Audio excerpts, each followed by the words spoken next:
think I saw you. Really? Well, I knew a while ago, but guess I didn't notice it because I was so Well, busy reading.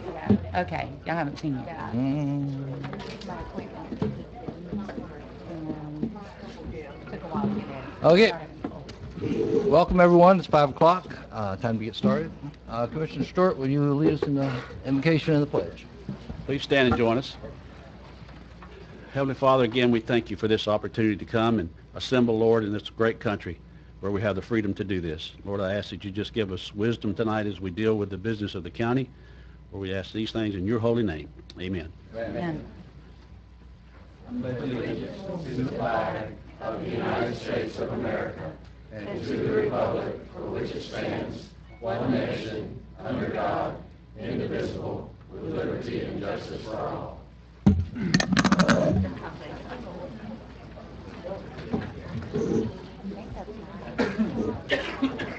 Welcome, everyone. It looks like it's going to be an interesting night. You have two chances to speak tonight on any issue, individual. You have the citizens to be heard. You can speak there, or you can speak at each individual item as they come up. Make sure you've filled out a card with Jessica over here, and so we'll call your name and bring you up. Any changes to the agenda? Motion to approve the agenda. All in favor? All right. Aye. Agenda passes 5-0. No awards and presentation? It's citizens to be heard, Joe. Oh, yep. Citizens to be heard.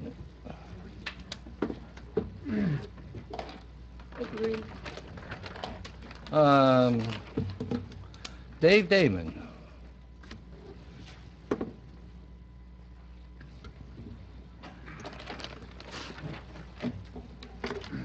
David Damon, Crawfordville. I don't like going first. You're the only one. You're the only one. All right. I'm here to speak tonight about the way things are being done at planning and zoning. And what's come to light is looking at the Cutchins development, along with some other things that are going on in the county. I would wonder, why do we have a comp plan? Why do we have a town plan? Why do we have a planning commission? Why do we, as citizens, take the time to speak? Because it seems like it's being ignored. Planning commission, and we'll talk more about that when it comes to the item, the planning commission is there to listen to the people and come up with an opinion to pass on to you guys, or to pass on to planning and zoning. And it seems like that's being ignored. It seems like somebody else in the county government is just calling the shots and just deciding what to move forward, and that it will be encouraged to be passed and that kind of thing. And I found out recently that if a citizen chooses to appeal a decision by planning and zoning, they're required to fill out an application and pay $400 out of their own pocket. Now, this just seems like another way that's set up to discourage citizens from speaking out. I was not aware of that until they were talking about running commercial traffic down a residential road. And the neighbors were getting upset, and we looked into it. And turns out, yeah, you can appeal the decision, but it's going to cost you $400 because they have to advertise it for some unknown reason in the newspaper. So it's to cover the cost of that, is what they're saying. P&Z used to have power, but they seem more like a puppet these days. Another thing, this meeting at 5 o'clock, all these working people had to get off work early to get here. Why do we do that? Well, it seems like that discourages people too. Whereas the planning board meets at 7. That seems reasonable to where people can get up and speak. All these things seem built in to discourage people from being heard. Thank you.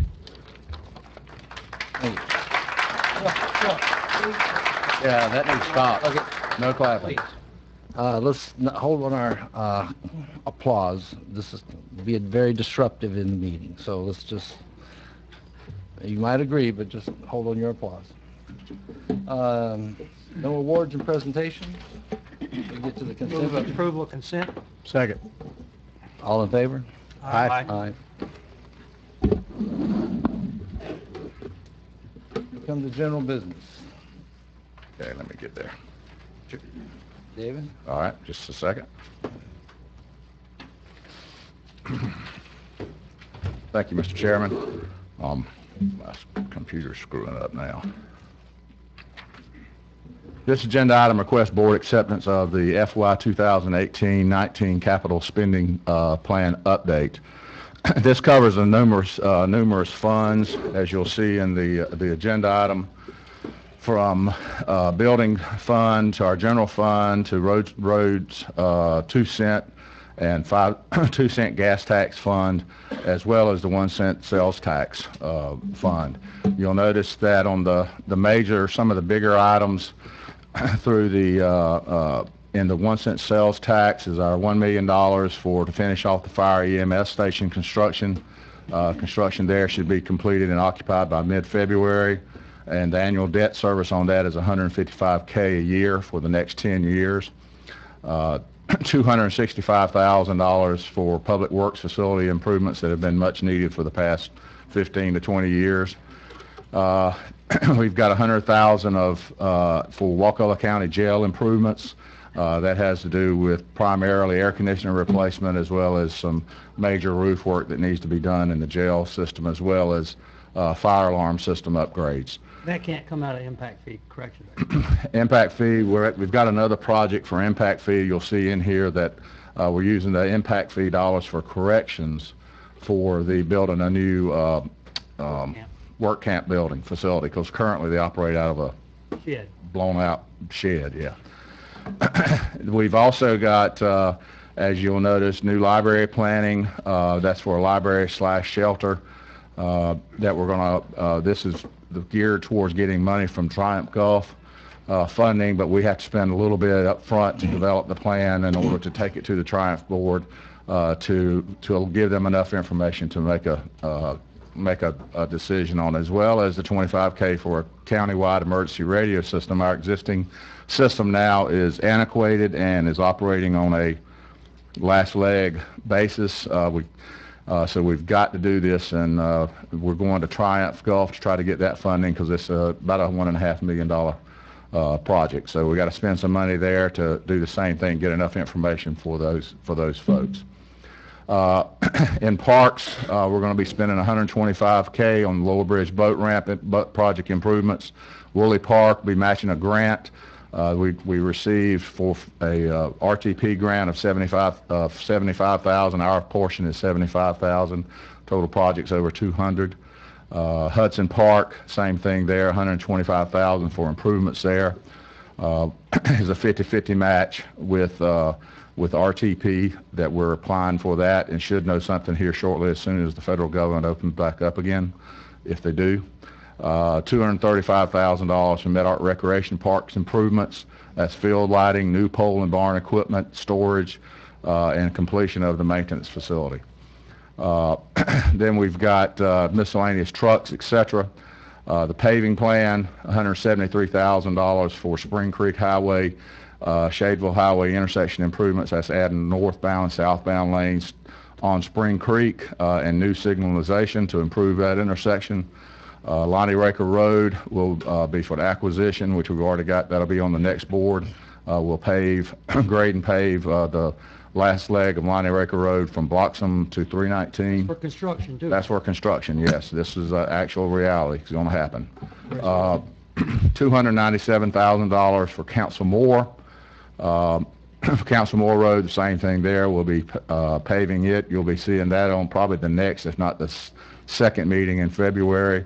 And then Spring Creek Highway and MLK intersection improvements of $75K. That's to add a caution light. We did a study on that with the Community Traffic Safety Team. Actually, the FHP did, and I think this was probably one of the things they recommended. It was we had requested a stoplight at that intersection. They said no, it'd actually exacerbate the problem. Put a caution light. So, and that's our engineer study did the same thing. So, The dirt road paving programs, $818K to finish up all the roads in Magnolia Gardens. And we've got 600. All of them? 687,000 for Wakulla Gardens Phase 2 paving. That'll finish up where we've put our existing our sewer system. The following projects are part of the road resurfacing program. We're going to be, each one of these, realize this may change up some, but we're going to be coming to you guys with a request to, once we pave 375 with the scrap and scop funding from the state, we're going to try to piggyback onto that to get good pricing to go ahead and resurface Rose Street in downtown Sopchoppy. That way it all ties together. That road is a failing road. So as far as my structural standpoint, so we're going to bring that to you. That's 185,000. We'll also resurface Wildwood Drive and road striping projects. We got another 25K in there this year. Bridge, David, I'm sorry. Coming out of Sopchoppy on 375, is that bridge on the DOT's 5-year plan? We've asked for it to be on the 5-year plan. Right now they're redoing this bridge on Smith Creek, over Smith Creek. That's work's under progress right now, under construction. So they'll probably be right after that, I would imagine. I'll check into that. That's a pretty big project. You need to check into that because that'll be an expensive project. We've got the initial request for vehicles for WCSO was $290,000. We're funding 68 of that through the 1-cent sales tax. The remainder is going to come from their fund balance now that they have reached fund balance. Thank you, board. That was a good move. We've made the sheriff's department solvent to where they can stand up, and now they can begin to contribute to the replacement of their vehicles. Is this using the excess jail bed? Yes, this is using the excess jail bed. It is going to good use. Yes. Excellent. That saves taxpayers a Yes, lot of money. taxpayers a lot of money. $350,000, one new fully equipped ambulance. This will replace a current ambulance. We put a lot of miles on them. One new support vehicle for fire rescue. And another full-size animal control service, as well as, I don't see the fire truck in here, Brandy. Well, it wasn't in. No. Okay, all right, and we'll be buying a new medium-sized fire truck to replace some equipment. Wastewater operating fund, we'll be spending $125,000 on a heavy-duty truck for sludge hauling, and solid waste fund, we'll be spending $20,000 out of there. To buy 2 new utility vehicles for road trash removal. And what that'll be is in conjunction with us getting now that we've taken over Road and Bridge, we're able to get the WCI inmates. That'll be taking place probably in February by the time we get all the contracts and logistics worked out. These 2 vehicles will be used for that for a continual county-wide trash pickup that is in conjunction with what the sheriff's department does, but they have to do that on state highways. Their contract, but this will be for county roads. Good. That's desperately needed. That's desperately needed. So, and I know everybody's concerned about that. Then we've got miscellaneous projects related to Hurricane Michael that will, once we get insurance estimates and the word from FEMA, we're having a scoping meeting with FEMA. If you're looking for something to do, Chris Russell, you can come to that for us. Furlough boy. Furlough guy. Anyway, actually, these guys are on board. So anyway, we'll be discussing the replacement of Masha Sands Pier, the Masha Sands restroom, Masha Sands beach parking area, Masha Sands beach cleanup and sand placement, Woolly Park Pier reconstruction and replacement. That'll have to be completely replaced, as well as Shell Point Beach sand placement and replanting. The Masha Sands bathroom is not going to be built back at the end of the road, is it? Where it washed out? The bathroom? Yeah. I want it to be gone altogether, but somebody behind me wants it. Summer is working with the state. Don't put it back in the same spot. We're actually going to try to mitigate that to move it up, move it further inland. So anyway, other than that, there's a couple of things there's quite a few items that we haven't necessarily assigned budgets to, but it's stuff that we're working on. County bar pit. Currently the county has no bar pit, which is a shame. Why in the world we don't have a bar pit? We got to get a bar pit. Land acquisition for future BOCC offices, that is ongoing right now. That'll be because the current BOCC offices will be taken in by FDOT and the widening. Wooden Lake Road realignment project, what that is purchasing land in order to realign Whidden Lake Road so it lines up with East Ivan, so that we've already talked to FDOT and they'll put a stoplight there once we do that. I'll say, I talked to Jared Purdue Right. at DOT. For our friends that live off East Ivan up there, this has always been a concern, that intersection being dangerous. Realign it with Whidden Lake when they go to 4-lane it, which is coming up pretty soon. I think I asked him if he could get it into the next phase, Yep. put a stoplight there. with Next turn- phase, turn. that'll be soon. That'll be a big deal. Yeah. Wakulla Aaron West Road improvements. This project's been talked about. All these have been for a while. We're on acquisition mode there, same as Old Shell Point Road realignment project acquisition. Cager Posey and East Ivan realignment. That also we've been in discussion on land acquisition there. That's running it through that cow field. Running it through the cow field, as well as Lonnie Raker Road. There's some straightening out of some of the areas. There's some wobbles here and there, and also where you come up to, rather by the middle school, where you come up to Bloxham, that high ramp there, we've got to fix all of that. So that would straighten out Lonnie Raker. Most of it is at Brother Raker's farm right there. Right. Where it jogs. So anyway, that and those we have not assigned dollar values, hard dollar values to those, because as court they have a lot of land acquisition involved in them, so it'll be kind of up in the air. But the good news is we have funding for those things. So anyway, other than that, that's it. David, Yes. can I clarify something about Lonnie Raker paving? What you're going to see at the next board meeting is approval of the purchase and sale agreements. It's 19 different parcels, and then it's going to take probably a month or two before the closings occur and we get the deeds and everything. And right now we don't have a paving contract, so there'll still be a couple months in between getting those purchases and getting that right away, and when they actually start seeing some construction out there. I understand we're going to begin clearing once we get all the deeds and everything, and Public Works is going to be working on that, but it'll still be a little bit of time before they actually see any construction. It's going to take quite a while to relocate utilities anyway. Yes, You gotta do that yes. before you pay. I just didn't want Yeah. anybody to think that was going to happen right after Yeah. the next meeting. I'll make a motion to approve, but I would like to add a couple things. I talked to David about this. Stabilizing Barber Road and Guy Strickland Road. Barber Road, David, Mike, you know that's that over there by Bo Howard's.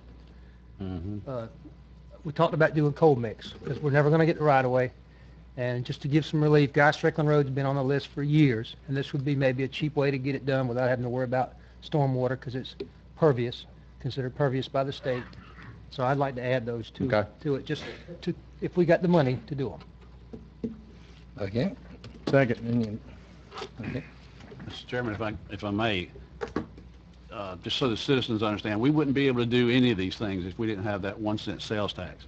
And I want to thank those who voted for it. Otherwise, we'd just be sitting here twiddling our thumbs trying to figure out how to fix anything. Without that 1 cent, all those things he just talked about are almost exclusively 1 cent sales tax money.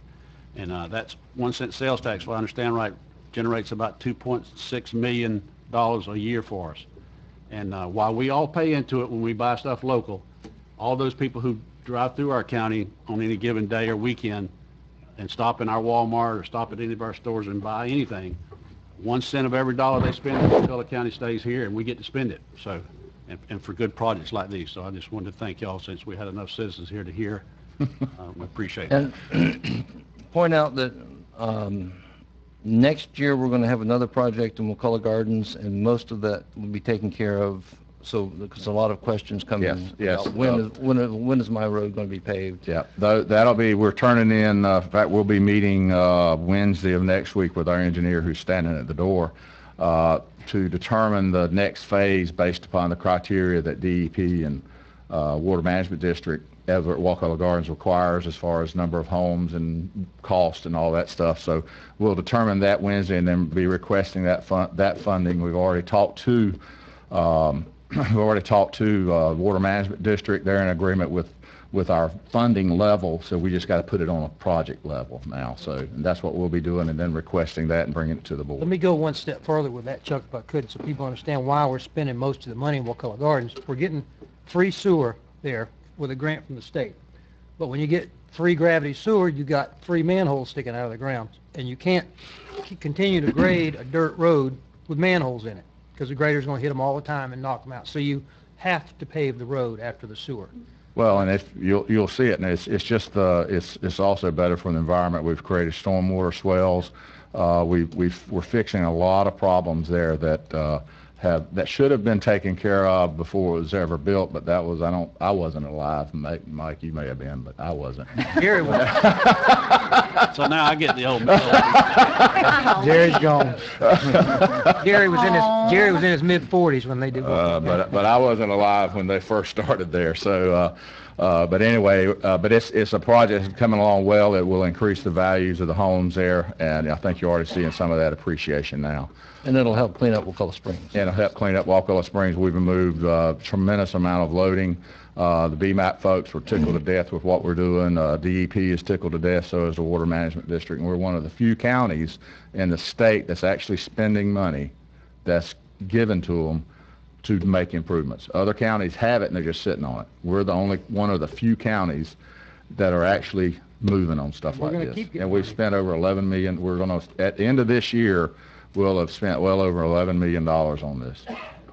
And we upgraded our sewer plant. And we upgraded our sewer plant. That was another $10 million. So we're making big improvements, cleaning up our environment as well as making things much better. So anyway, that's the report. Mr. Chairman, I think it's important to note too that this is approval of a capital spending plan. So these items have come back to us individually, and most of them are subject to bid process, and so we'll see these again. So we're not just spending all this money tonight. This is a plan to start the spending process. This gives us a route to go, and like I said, there's some of these things that may happen, may not. There's different things come up through the year that we say, no, we gotta turn left. So. Okay. Any other comments? All in favor? All right. Aye. Passes 5-0. Thank you. Next we go into planning and zoning. Mr. Chairman, We all came here for. your first item is an application for a final plat, FP 18-02. This is for the Elm Ridge subdivision. This is a quasi-judicial item. In accordance with Section 24.01 of the Code, each commission member needs to disclose any contact you may have received from third parties regarding this application. Commissioner Merritt? None. None. None. Spoke with the applicant. Motion to approve. 1 second, please. If there's anyone here who's going to provide any information on this application, please stand up to be sworn. Do you swear or affirm to tell the truth, the whole truth, and nothing but the truth? Thank you. Our motion stands. Second. Okay. Mr. Wade Brown, Available for questions. I have a question. So, on your site plan on the karst areas, you've marked out the areas that are karst, and you're going to be outside of the slope leading to them, right? Yes, sir. Okay. These are not classified as karst. They were depressions on the environmental study. But yes, we did set a buffer past that for no structures to be built in those areas. Okay, just wanted to make sure. Mm-hmm. And it's outside the slope? Yes. Okay. Okay, that's it. All in favor? Aye. Aye. Item passes 5-0. Next one. Next item is an application for a change of zoning, R1812. In accordance with the code, each commission member needs to disclose any ex parte communications they may have received from third parties regarding this application. None. None. None. None. If there is anyone here who's going to provide any information on this application, please stand up to be sworn. Do you swear or affirm to tell the truth, the whole truth, and nothing but the truth? Thank you. This request for change of zoning is a request to approve a zoning change from agriculture to LDR, the low-density residential zoning, on 3.57 acres of property located just north of Lindsay Store Road and Walmart. Staff is recommending approval of this change of zoning, and the Planning Commission did as well. To approve. Second. Is that all the item? Unless you would like me to continue, I'll be happy to. Well, I want to read, I want to make sure everybody understands the whole item as they go forward. So if, Randy likes to get done quickly, so. Very good. The existing land use for this property is Rural 2 under the comprehensive plan, which does allow residential density as well as commercial. Currently, the site is vacant and undeveloped and located within the Crawfordville Town Plan in an area conceptually identified as low-density residential. The property is within the FEMA Flood Zone A, and adjacent to this property is the Lindsay Mill subdivision and other agricultural lands, some developed with single-family residents. In the flood zone? It is in the flood zone, social flood hazard. The advertisement for this hearing appeared in the Wakulla News on November 29th of 2018, and again, staff is recommending approval. We've received no written comments pertaining to this request. Okay. Any cards? Any comments?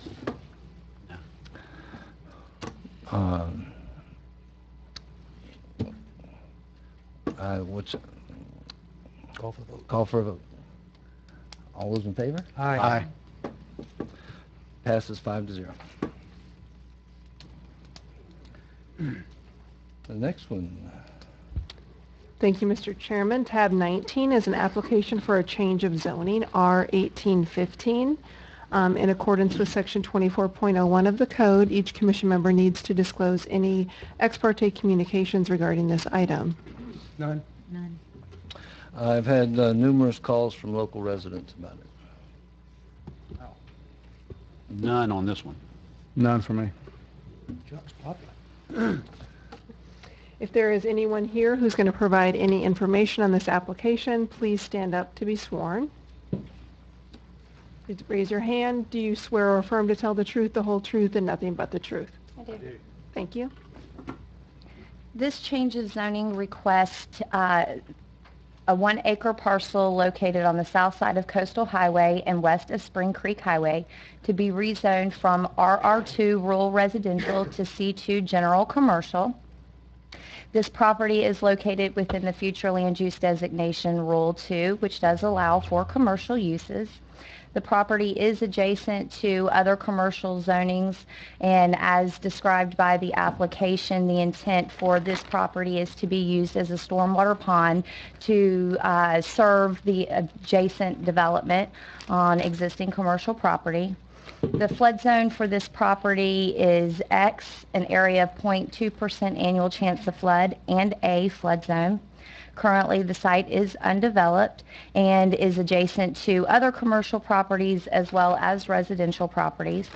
The application is consistent with the comprehensive plan, and the advertisement for tonight's public hearing appeared in the Wakulla News on December 27th, 2018. Staff is recommending option 1, as did the Planning Commission, and I'll be happy to answer any questions. Motion to approve. Second. Okay, I have 2 citizens to be heard. Christine Smith.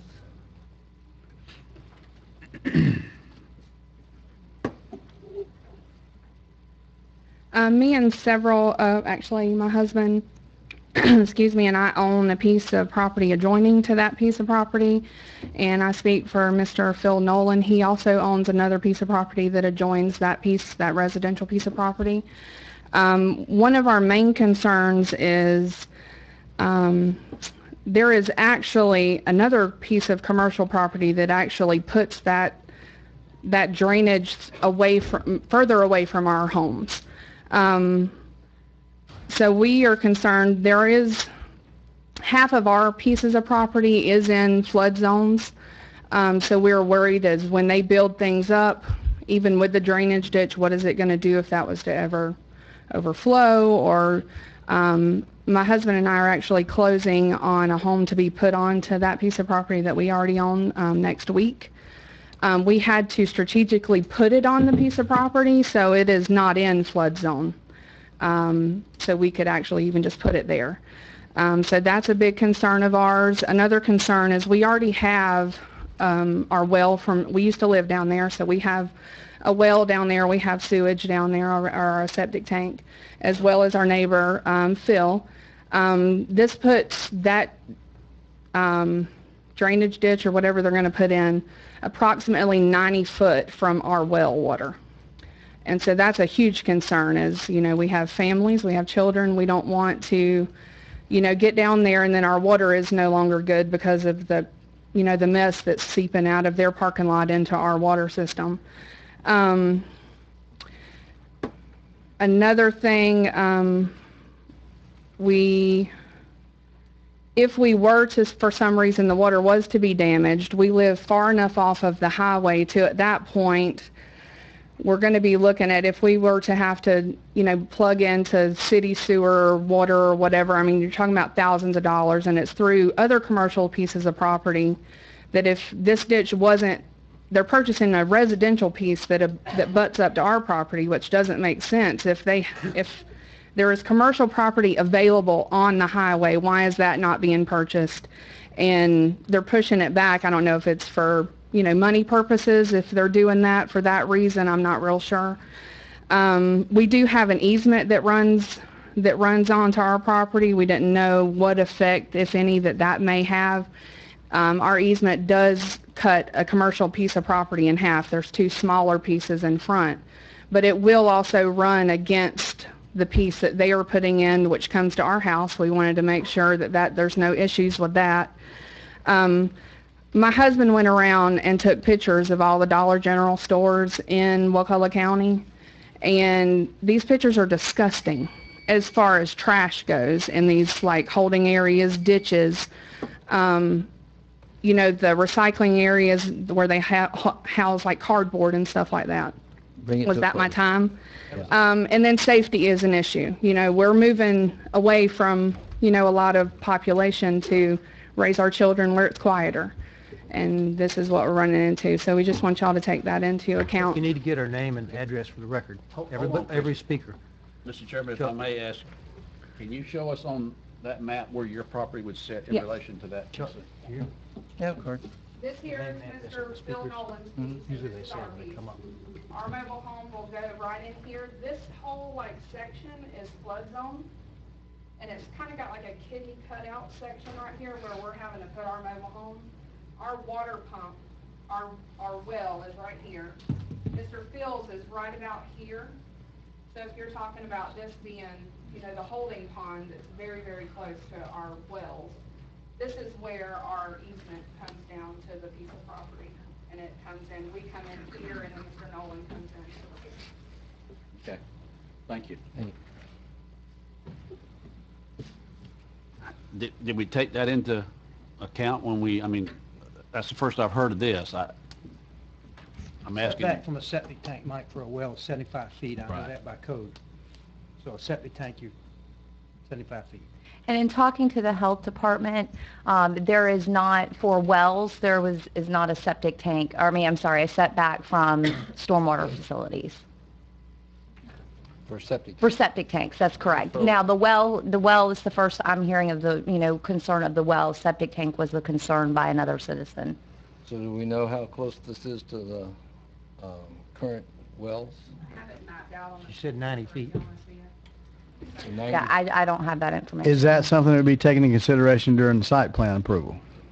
I would say so, yes, absolutely. And the water management district who permits wells also would be permitting the stormwater facility, so they would be regulating that. Because we don't have anything in the agenda item that addresses a retention pond or distances, setbacks. None of that is part of what we're being asked to approve tonight. That's correct.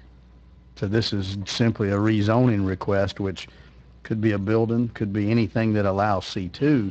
But that certainly needs to come into light at the site plan approval process to make sure if there's a setback requirement that we've identified that and making sure they're complying with that. How can she do that? At what point does she need to talk to you about making sure that? I hear her concerns here tonight, and so if this were to be approved and the application were to be moving forward for site plan, we would definitely look at that and reach out to the water management district who would permit both of those features and improvements. Call her too? Absolutely. Make sure you give me your information. Are there any specific requirements about putting a retention pond in an area that's already a flood zone? I mean, is that... Our code does not speak to any of that. In fact, in areas that are lower in elevation, you know, that are designated as flood zones, it's a natural drainage basin anyway. So water's naturally flowing there, so it only makes sense to have those at lower elevations. So it's a flood zone, but it's not a wetland. Correct. Okay. Okay. Jamie Lawrence? Good evening, Mr. Chairman. We're here just in support of the project. We represent the applicant, and certainly would be prepared to answer any questions the board might have of us. So here's the question, and then they have wells close by your project. Are you going to take that into account as you design your project? There'll actually be a buffer zone. Now, this is a dry retention pond, so there's a difference between a wet retention and dry. This is all dry. The reason we're doing this is because the FDOT won't allow us to store water in the right-of-way. Every other corner stores water in the right-of-way. Unfortunately, we're on the flowing end of that, so that's the reason we're doing the dry retention pond away from the right-of-way. We'll put one on the right-of-way and then one behind the property, but they won't allow us to store enough stormwater water in the right-of-way. So this is all just dry overflow from what doesn't catch in that first pond. So it catches in the first pond first, and then any overflow would go in this? That's correct. That's correct. It's actually going to be close to 3 ponds, but the second pond will all join. And the first pond is a 100-year attenuation?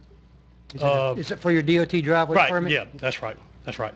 And then there'll also be a landscape buffer in between there. So going off the dimensions of a well, I'm not sure exactly what the complainant's dimensions were off of. If it was off the partial line, then it'll actually be farther into the partial because of the land buffer.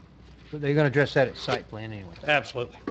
So, and my concern was that the easement that's through the private land to this commercial parcel. Yes, sir. And you're going to abandon that easement? No, we can't abandon that easement. That easement actually goes to their property, so that gives them access to US 98. We won't use the easement at all. We'll actually access our property through the corner that we have under contract to get to this and to develop this. So we will never use the actual easement. We could look into abandoning it, you know, or allocating it if need be. Okay. We're not going to use it. We can't use it to develop because it's an easement. So Right. we're actually, everything falls outside that easement line. So their driveway, that easement will stay the same. Okay. Mr. Chairman, so is your property and her property the only two that are served by the easement that you know of? Actually, the property that touches 98, everybody believes it's commercial. It's actually residential also, but it's commercial. Okay, I absolutely. So this is the site right here that we have under contract. That's on commercial. This is the site that's on residential that we're here for the rezoning tonight. This is actually zoned residential, but it actually serves the easement too. The easement runs right through here. It actually runs kind of on the line, a little bit closer to the site. So we wouldn't be able to abandon the easement because it serves benefits the Because property it serves this behind. property right here. So that easement can never be abandoned by any of these because you have to give someone, obviously, probably. Unless they all agreed. Yeah, unless everybody agreed, but they're not, that's their property, so. Yeah. Well, I mean, can't you abandon your interest in the property and they maintain your interest in the easement and they maintain their interest in the easement? We could definitely work with them on that. The easement's in their interest, right? It's Yes, in their over your interest, not ours, property. because we're not going to use the easement. It We're not makes going no to use that sense access. to do anything. Yeah, I'm not, we don't want to close them off. That's how they access their property. But if We you won't have no need to use it and you could abandon it, that would alleviate one of their worries that you're going to somehow use that for commercial traffic or something at some point. If there's no benefit to you. Right. I mean, I don't think we can tell you to do that, but Right. I would say consider abandoning that. So that's one definitely one consider thing it. they can check off that's not a concern for And you. as to us, I wouldn't see a problem abandoning our interest in that. Right. And the less that we can have to maintain, the easier it is on us. Right. But keep in mind now, the easement that runs there, it's a bad map, but the easement that runs there, there'll actually still be a little bit of a land buffer in between this retention area and that easement. So we're not just going to go all the way to the easement and start a retention area. There'll actually have to be in code for a land buffer there. How big is How big of an area is the retention pond? Is it going to take up that whole site? No, it's with the, we're going to take up a good bit of it, but we'll have, the buffer areas will be, I can't remember what the code actually calls for, which we'll get into that when we do the site plan, but we're going to look around. Showing this is very preliminarily, but It'll be about give you an idea. 20 foot into the parcel. The reason I'm asking And if we it can, grades down. if we can cheat away from their concern, if we can cheat it towards the front, maybe. It will be tough because of the requirements on what we have, the amount of water that Right. they're actually requiring us. Even though I know it's flooded here, it may have a little bit of water, you know, for an hour or two period. You speak in the microphone, there's people on TV watching. Sorry. I didn't realize we're televised. Normally it'll all be dry. So getting back to that, it's hard for me to predict because it's preliminary. This will actually, if we're approved tonight, this will actually go back to FDOT. They've given us the head shake, but we still have to go in front of them one more time. But we'll alleviate everything we can. The less we have to, obviously move dirt and stuff, that's our Summer's goal heard as a our developer. concerns of the board, right? Yeah, and there's You'll be the a- one approving the site plan. Correct. And there'll be a nice vegetative buffer, because I've heard that concern about the people that live back Yes, there. there will They be. don't want to have the road noise and the connections. Will there be a Absolutely. fence in between or just vegetative buffer? If they do anything less than the 50-foot natural vegetative buffer, then it would require an 8-foot opaque fence It's in our or landscape wall. ordinance under incompatible uses. They have to have a, Correct. Right. So if there's no woods, there would have to be a fence there. That's correct. But that'll all come back as part of the site plan as well. That's correct. Thank you. All right, thank you. Thank you, guys. Call for vote. All in favor? all right, Aye. Passes 5-0. name and address, Joe. Okay. All right, next item. Tab 20 is an application for a change of zoning R1819. This involves a former family enclave agreement. In accordance with Section 24.01 of the code, each commission member needs to disclose any contacts you may have received regarding this item. No, No. No. No. None. Did I get a none from you? Yes, none for me. If there's anyone here who's going to provide any information on this application, please stand up to be sworn. Do you swear or affirm to tell the truth, the whole truth, and nothing but the truth? I do. Thank you. This request for change of zoning is to rezone 4.86 acres located at 21 Headenhome Lane in Crawfordville from agriculture to RR2. The property's land use designation is Rural 2, which does allow for 2-acre tracts with connection to central water service, which is available to the site through Talquin Electric. Currently, the site is developed with 1 single-family dwelling and 1 mobile home and is located in flood zone A based on the FEMA maps. As Heather had mentioned, this is related to an older family enclave agreement dating back to 1997, and this rezoning, if approved, will rectify an existing legal non-conforming use and bring it into consistency with both the code and comp plan. motion to approve. Second. Okay. Jonathan Clark. When you come forward, please give us your address. Jonathan Clark, 109 Garner Circle North. That piece of property, of course, that's my aunt's property, and it adjoins my mom and dad's property. And as she mentioned, 1997, but even prior to that, there's been a dwelling on that piece of property for 10, 15 years prior to that. And my grandfather passed away, my grandfather, and he was living there, and my aunt, she lives in the front of the property, and she has some health concerns too. So a family member will be living, in that home, to provide whatever assistance possible. And this just clears all that family enclave stuff up or whatever it is. Anyway, if I may take 15 or 20 seconds, I'd like to say something about the intersection on East Ivan. You guys mentioned it, just kind of a public health and safety thing. train my kids and anybody to listen.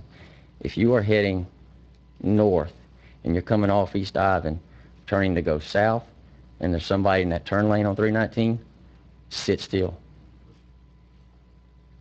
When they turn, then you can see the traffic coming north, then go, if you don't want to get hit. Anyway. Good advice. Thank you, sir. Thank you. Thank you. Richard Garst? Richard Garst, Crawfordville. I live at 1158 Wakulla Springs Road. I've had an enclave for my father-in-law and mother-in-law, which I moved from Arizona for several years. Actually, I think I got it in '07, and I failed to renew it. I didn't know it. I misunderstood it at the time, but it went for till 2015, and the county caught me, I guess, is one way of putting it, and I had to renew it. And it went from $50 to $400. And now they've changed the enclave to have an enclave can only be a motor home or a mobile home or a camper trailer. You can't use the home. So they're requesting that I remove the mobile home that I have on the lot. I'm trying to leave it there for the simple reason I have a sister-in-law and who has polio, and she's had it since birth, and she's up to 70 years old, and the mobile home already has a ramp. So it would make it easier for them, but I haven't moved them into there yet for the simple reason I'm waiting to see if this will be approved or not. I'm trying to get it either the law changed to leave the mobile home there or an exception to the rule, or I talked to several of you. In December, I called Ralph, I think I called Mr. Stewart and Mr. Merritt, and I wasn't able to get the other two. I never got an answer back. But I'm trying to get an exception to the rule, or... I'm not sure that this applies to this item. Okay, so we're dealing with one item right now. If you want to have, a change to your enclave agreement, you need to get with the Planning and Zoning Department. I'm sorry? You need to get with the Planning and Zoning Department. If you want to change to your rules, you need to They get told with me I had to come to the board. That's why I'm here. Well, This is a rezoning application for a specific piece of property, and I don't think your comments are pertaining to that specific piece of property. You're dealing with a whole different subject. If you want to stick around at the end, I'll will. bring it up as a discussion item that we could at least have a discussion. But he's correct that, this will eliminate a family enclave for this applicant. So it's a little bit different, but I'm glad to bring it up as a discussion item at the end of. Either that, or I can take the mobile home and butt it up to mine and make it 120 feet long instead of 60. There might be a way to do that. I don't know. Been done before. Yep. Make it one structure. David Clark.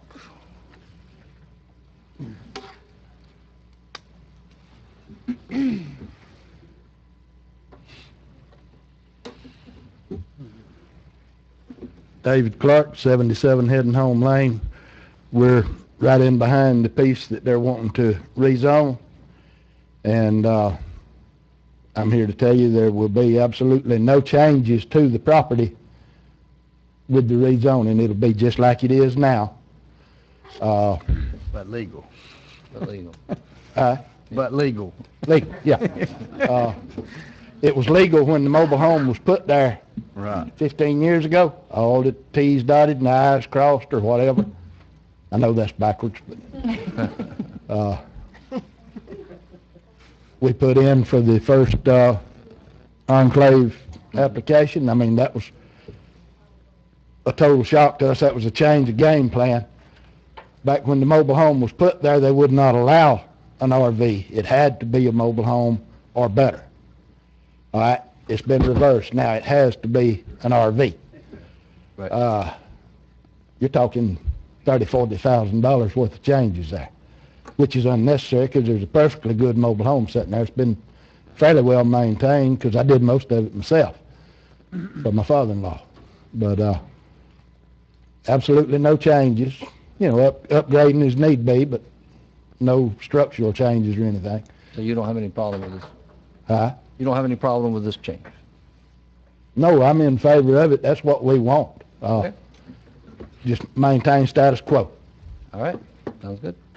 And I could give you a little advice if you want to step outside afterwards. Well, it may not be much, but it might help. That's it. Okay. Any further discussion? All in favor? Aye. Passes 5-0. You can have sugar-free. Item 20.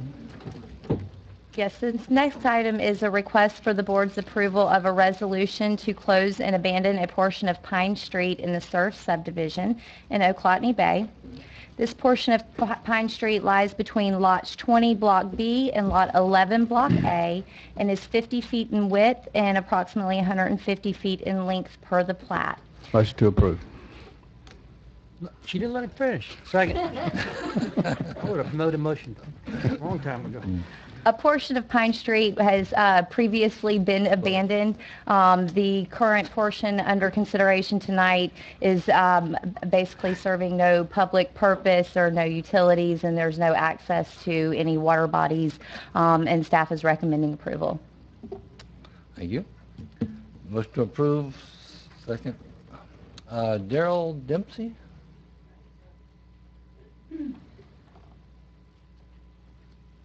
So I just wanted to know, I wondered who the owner was and what the purpose of this, whether it's for just a single dwelling or, do you know? That is my understanding, correct. I'm president over here. I didn't sign up. Hi, you're the Hey, how you owner? doing? I'm your neighbor. Hey. Awesome. You do know who I am? Yeah, I do. What's your name? David Cow. Hi, David. Good to meet you. Okay. I don't remember meeting you. Yeah, I'm doing. So, that's good. I just want to say, with this particular property, Howard Kessler's old property, I don't have any objection. Aren't you happy? So that's a good thing, but it's a really very sensitive area. I live in Surf subdivision. You've already changed some things for Jason Nauman, which profoundly would affect my house if indeed homes were built on this property. I've lived there since I was a teenager. I'm in my 60s. It's a very sensitive area, and right adjacent to the Mr. Cowries Creek is all wetlands, and that whole neighborhood is all plotted into 25-foot lots from 100 years ago, and it doesn't need to be like that, and it doesn't need to be developed. And if you have been there since the hurricane, we can't even get our road to flow right.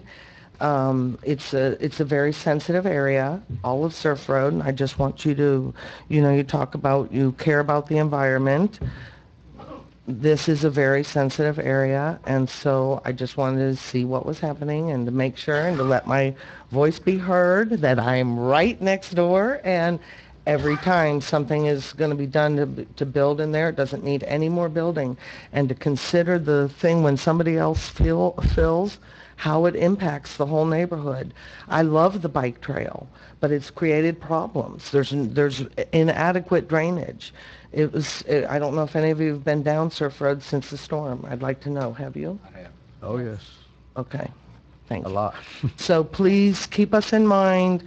I'm not interested in helping developers. Stick around.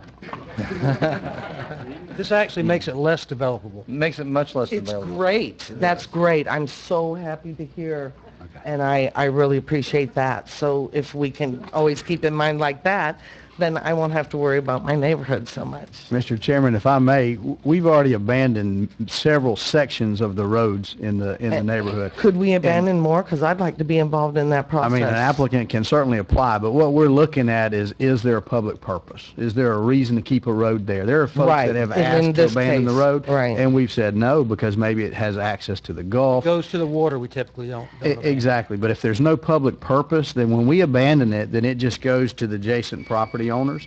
And so this doesn't get into developing or building. We're just making a statement that there's no public purpose for the public to continue to have that. A lot of these roads are platted, but they're not even cleared. They have trees in some They're cases. wetlands. Right. They're wetlands. So we see we're not going to build a bridge over these wetlands. And so what's being proposed here is just the public is just walking away from it, so there's no interest to the public there. Thank you. This is positive. Yeah. Oh, I get that. And that's all my concern was, so. Chuck might want to build a bridge over. No. All right. We have a Motion and a second. All in favor? Aye. Passes 5-0.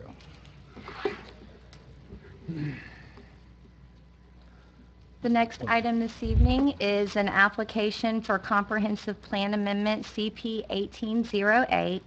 This request is requesting approval to transmit a map amendment on 139.13 acres located north and west of Jean Drive, also abutting the Wakulla Middle School, from agriculture and rural 2 to all rural 2. Currently 5 acres of the subject property has a rural 2 land use designation. This proposal would increase density, if approved, from 9 units currently to a maximum of 56 units. Motion to approve. Second. Have any citizens? No citizens to be heard? Mr. Schuff, did you want to say anything? You don't have to. You don't have to. Well, that's Elba. Hey, Elba. Hey. Elva Peppers with Florida Environmental Land Services, and I'm the agent for Mr. Schuff. So Welcome if you have back. any questions, thank you. How much of the property is wetlands? About just under 30 acres, Of how many total acres? 139. So, and they're all up at the north end at its Swirl Swamp, if you're familiar with that. So then you'll have to condense the houses down to the buildable land. Yes. And there's a pretty good slope running into that wetland. You're going to be setting back from that slope? Yeah, there's a part of that a little bit out from the wetland, there's the flood zone and so on, but there's plenty of property that's usable property. They can cluster. This is just a That's what I was density trying to, transfer. But that's the point I'm trying to make is if they're clustering that many houses, then you're going to end up on what do you think the parcel size of the homes would be? Well, he's Acre? proposed. Quarter acre? Oh no, this is 2 acres. But you can't use all the property. We've already done the math and subtracted Okay. For the wetlands. wetlands out. Okay. Because it was 1 per 20 for wetlands, right, Elva? Right. So the So density could be as 1 per 2 acres? right. Okay. What about ingress and egress? Is that the only road, Jean Drive it is? Yeah, that's the only access into That the also goes property. to the middle school? Yes. Okay. And that's where I'm concerned. If I thought anybody was going to be in here to complain tonight and we'd have a stack of cards, it would be this development. That's just my opinion. I mean, I've heard from tons of citizens about the other development that we're going to hear next. And this is the one that I think you ought to be crying about the most from an environmental perspective. And the fact that it's going in front of a school, every house you build there is going to go down Jean Drive, right?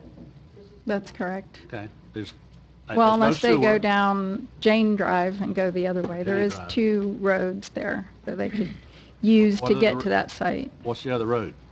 Jean and Jane. It's confusing. Circles back They're out. paved roads, right? Back out They're both to paved Jane. roads, yeah. And you come down Wildwood and then turn onto Jean and Jane, or Jane. Okay. And My point is that, there's a glaring difference in these 2 proposed developments. Nobody's complaining about this one, but all the complaining is about the next one. I guess I'll apply that when we get to the next one. But yeah, but then In the big meantime- difference is this one's similar to what's existing there, But where the other one isn't. But we're putting homes in there that we should be requiring to be on sewer because it's so close to a wetland. This is the very thing that we said we weren't going to do. I agree, we need to require this to be on sewer, but we don't have the rules to do that. Right now, we need to get sewer to the middle school, and that'll put that whole area on sewer, and that should be in our project list as we move forward. So we're going to put 50, how many houses? 6. 56 homes in here Potentially, yeah. on septic. And we've set up here meeting after meeting talking about how we're going to get people off of septic tanks. It is in conformance with the contrary. BMAP. I understand what you're saying. It's contrary to what we say we were going to do.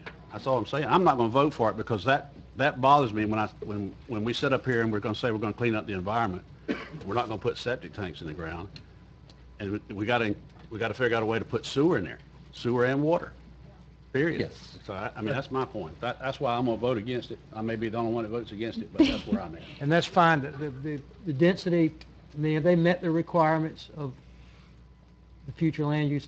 They got to come back and do a rezoning, right? That's correct. They'll have to come back to do a rezoning and a plat before they can move forward with any construction if this is approved. If the zoning they're asking for requires sewer, then they're going to have to put in sewer, right? Correct. And if the zoning they're asking for requires paved roads, they'll have to pave the roads. Correct. And if it requires water, they'll have to put in water. That's correct. And that'll be handled at the rezoning part, depending on what they do. But at the end of the day, Randy, there's really that main road entrance in and out of there. I understand. Is that road that goes by the school, I understand. which is already overloaded.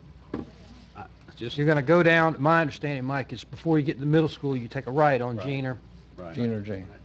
Exactly what you're talking about. So that's just my issue with the. And to your point, you know, as far as the environmental concerns out there, if you look at the map of the property, I don't know if you can see this. I have a close-up if you'd like, but it's a very long piece of property, and it's actually in the world of Wakulla County that's absolutely full of wetlands. It's actually better than most in that all the wetlands are on the north side, and this entire piece here is all uplands. So it's not that this wetland goes through the property like that. It's separated that way. So it's 140 acres, 30 acres is here. That means this is 100 acres of uplands. You do recognize that with the BMAP process, all this is going to be requiring AWT tanks? No, it won't. Yeah, it will. It's less than an acre. Yeah, this is more than an acre. Only if they make it less than an acre, then we're going to require sewer. Well, the request is for 2 It's acre for and 2 up. acre, and that means it's going to... BMAP is 1 acre, right? The BMAP rule is 1 acre, performance-based. If you have 2 acres, But our rules should be anything less than 5 acres, because we're going to have to pay it for this in is, the future. it is in the primary springs protection zone, it's less than 5, but everywhere else, which this is out of, is default to the BMAP. Well, and we can't just say it should be. It either is or it isn't. They either meet the requirements or Well, they then I'm going don't. to have to join Mr. Stewart, because if we can't put the AWT tanks in here, we shouldn't be doing it. Well, we shouldn't be holding them to a standard that doesn't I exist understand right that, now. I We can't, understand that, but I mean, we might that- say, That standard's coming because we're going to have to get all these units this is the second phase of the priority area 2, which is going to be part of the system in the future, and we've got to get 12,000 septic tanks off the system. So we can't be putting more on. I'm going to vote for it, but I agree with Chuck. You don't need to even explain yourself when we're doing a comp plan amendment, right, Heather? You could vote against it because you don't like Elvis hair color. You don't have to have a reason not to support it. You know, you gave your reason, that's fine, and you're not compelled to give a reason why you do or don't, but I'm going to vote for it. well, I think we need to be careful, though. If we have a standard that's in place, then we need to measure by that standard. If we got a future standard that's coming, we need to measure once it's in place. This is kind of like saying, well, the speed limit out here is 55. I think everyone should go 45, and so have Mike go out and write tickets to everyone because we would like for them to go slower than the speed limit requires. We need to hold them to the letter of the law and not say, well, I think this would be a better idea. This is one of those things where we've got to get these systems fixed in the future, and I'm okay with the density here. I just want to see that this has got to be done before we go forward with that kind of density. Can I make another point? Mm-hmm. So the way the code is written and the way the applicant has prepared everything and gone through an extensive process, spent a huge amount of money to comply with the code as it is today. To change that in the middle of the whole process, is that fair either? I agree it's not fair. My concern is he needs to recognize that in the future, this is a really good possibility that we're going to have to do this in the future. And But is that 10 years, 20 years, 5 years? It's 10 years. So your build-out, it will be hitting sometime during your build-out. So thinking about, as you move forward, having this whole system on sewer, that would be a really good idea. It would be great.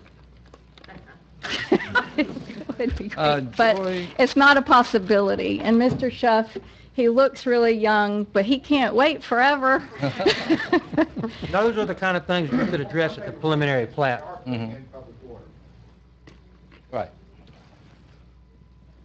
It doesn't have to be done, it could be done as well, but we intend on putting it up for it. And we intend on taking the rest. Okay. Joy, you finished? Yeah. Joy Fetcher? Come on up. I need your, did you say your address? It's 154 Jean Drive. Mhm. That's a problem with that road. We have too much traffic on there now. If they're going to lead it out, the road with the buses, the main Wildwood there, when the buses come in and out, you don't have very much room to get through. The kids do not have the sidewalk to walk on. They have to walk on the grass. People speed on Jean Drive all the time. I mean, it's like a racetrack. And I don't want to see any more traffic come out of that road into our road, because we have enough to handle right now. With the school there, it makes it hard to get out in the morning and come in the afternoon. I mean, it's just a nuisance. And I just can't see any more traffic if they want to come out. And I thought you couldn't run a subdivision into a subdivision. I don't know if that law still handles that, or, I mean, I just don't want the traffic on that road. And he comes out, the road will come out right by my house there.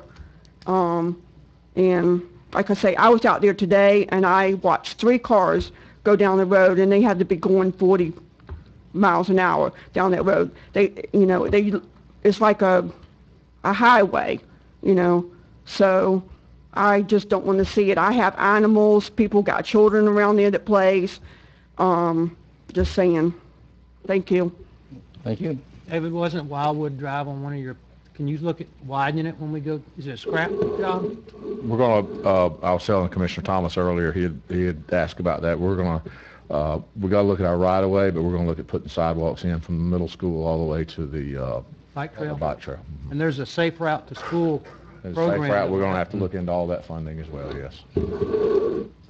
Mr. Chairman, if I may, just to kind of address, I agree with traffic. If I go back from the time when I was a boy here, traffic is terrible everywhere. There's no doubt about that. But we've got to look at the facts. I remember when Lumpjack used to drive his wagon up and down 319. We didn't have the traffic that we have now.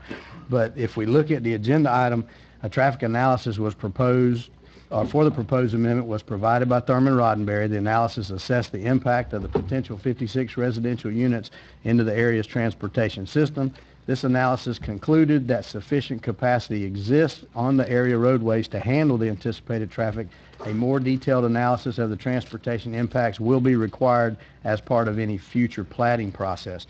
So unless there's some data to dispute what Mr. Roddenberry provided, and I think I saw him in the room somewhere, I'm certainly not disputing it, and I haven't heard anybody disputing it. We have to accept that his expert opinion is the road will carry the traffic. And anything they do in the future, they're going to have to do a more detailed analysis to make sure site plan and all that will still meet the carrying capacity of the road. So in my opinion, I try to stick to the letter, try to stick to the facts. And again, I acknowledge with you, way too much traffic everywhere, but we've got to make our decisions based on the facts and the data that's presented to us. That it? Okay. All for the motion? Aye. Aye. Aye.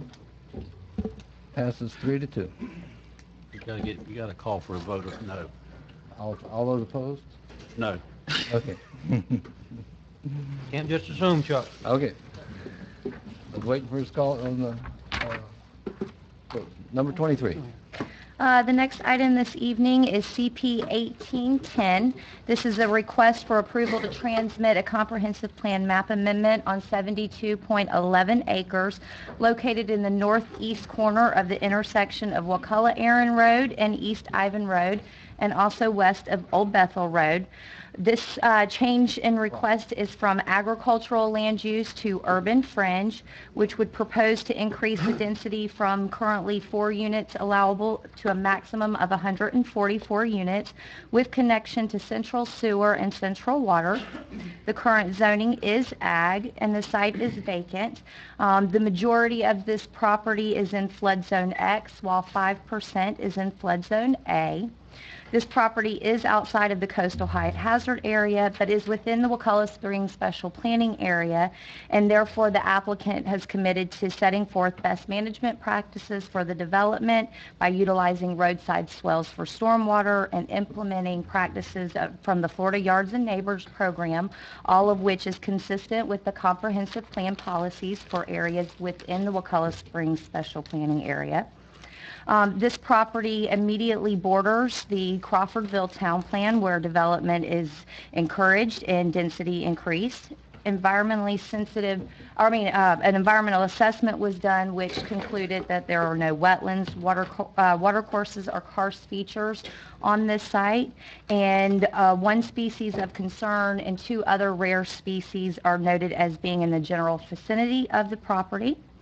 A cultural resource assessment concluded that there are no archaeological or historically significant materials on this site.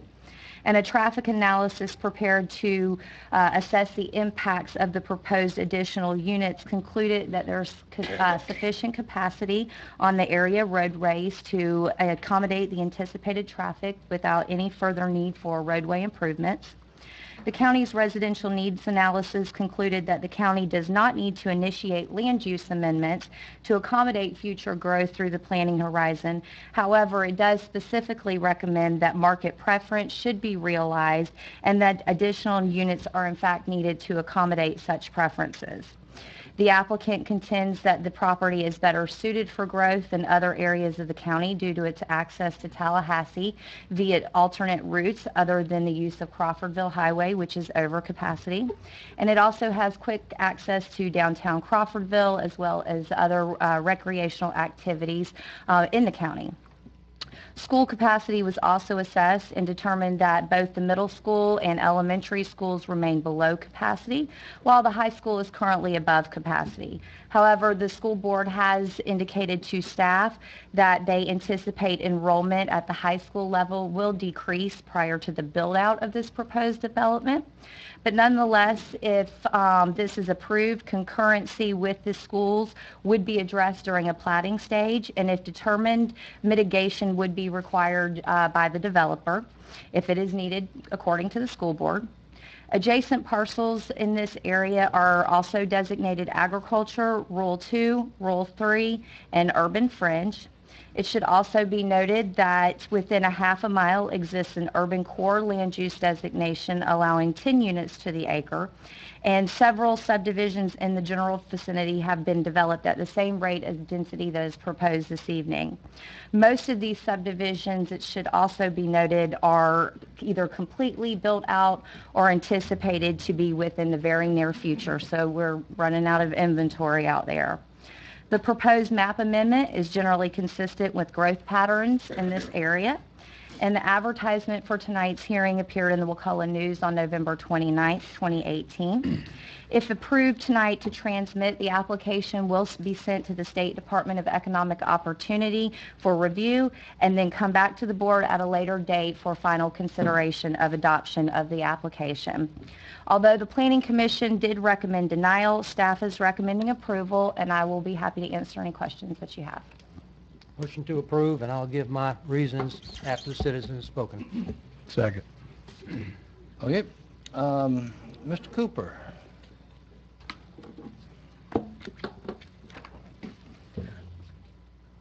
Mr. Chairman, I apologize to interrupt. It might be more appropriate if we let the applicants do their presentation first.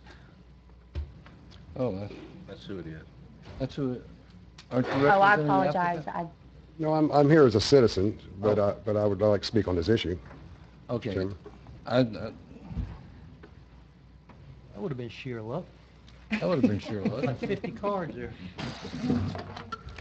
Sean, are you doing this part? Okay.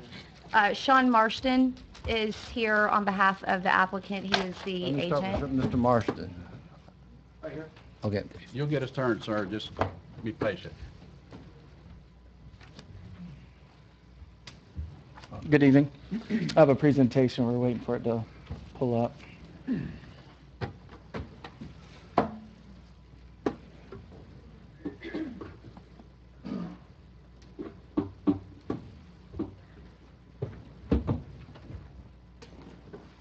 Jessica, may want to cut that light off. There you go. All right.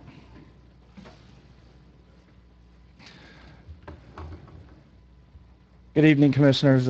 My name is Sean Marston. I'm with Urban Catalyst Consultants. My address is 2851 Remington Green Circle, Tallahassee, Florida. Hold on one second. So tell you a little bit about us. Like I said, I'm with Urban Catalyst Consultants. I'm the president. I'm here with Billy Colbert, our vice president. We're representing the developers, Gene Cutchin, who's sitting right here, and Robert Parrish, who's back in the audience over there with Parrish Builders. We want to talk a little bit about the process to do a development like this. Right now, we're in the first step. We're in the comprehensive plan amendment step. The next step, if approved, we'd go to rezoning. Step 3, we would go to preliminary plat approval, and then to final development approval. So there's many steps along the way. We just have to get past the first step to get along this path. I also wanted to note out, though, as we go along this path, this item will be coming up in front of your board for approval as we move forward. So rezoning, preliminary plat. Therefore, Actually, preliminary plat does not come before us. Okay, well, I apologize, but it'll come up again once we have our concepts together. So I kind of wanted to go into a little bit of the step 1, the comprehensive plan amendment. Back December 3rd, we had a community meeting. We originally submitted this project to the Planning Commission for suburban transitioning, which allowed 5 units per acre. We listened to some of the concerns of the residents and the public, and we decided to change our approach. We went to a urban fringe, which allowed 2 units per acre. So we had a community meeting prior to the Planning Commission meeting to discuss this with the area residents. And so after that meeting, we moved on to the Planning Commission meeting back December 10th, and now we're here today, January 7th at the Commission meeting. After this, if approved, it goes to a state review for 60 days, and then comes back for final county commission approval. I kind of want to take a more like a overview, a macro look of Wakulla County and what's available to be developed. If you look at this map, you see majority of it's in white. 70% of Wakulla County is in conservation land use or publicly owned land use, St. Joe's, or public lands. And then that 70%, 10% are, and beyond that, 10% are wetlands. So that only leaves 20% of the lands within Wakulla County as developable to do development. Excuse me. Yes. Those numbers are wrong. Well, Well, okay. I'm just saying, if you look at that map, look at all that white, and look at where all the color is. But it's 64%, so. Okay, I apologize. Okay. I apologize. So let's look a little bit closer here. What currently future land use right now is over on this side, on the left side, and you'll see that's our 72 acres. And then we're proposing to do the urban fringe, which is in orange color right over here. Again, like we said, we originally submitted with suburban transitioning, which would allow up to 5 units per acre. We revised our application. We're going for urban fringe of 2 units per acre. You'll notice on this side that our urban fringe touches that urban fringe right there. You'll also notice we're going from agriculture. There's only a small little pocket of agriculture right in here. Everything else is residential. And the property is also bordered on 3 sides by county-owned roadways. We heard a lot about smart growth at the Planning Commission meeting, at our community meeting, and here's why we feel this is smart growth. One, it's connected to, One is connected to 3 county roadways. There's existing utility infrastructure available to the site, which we will connect to. We're developing on uplands. There are no environmentally sensitive features on the property.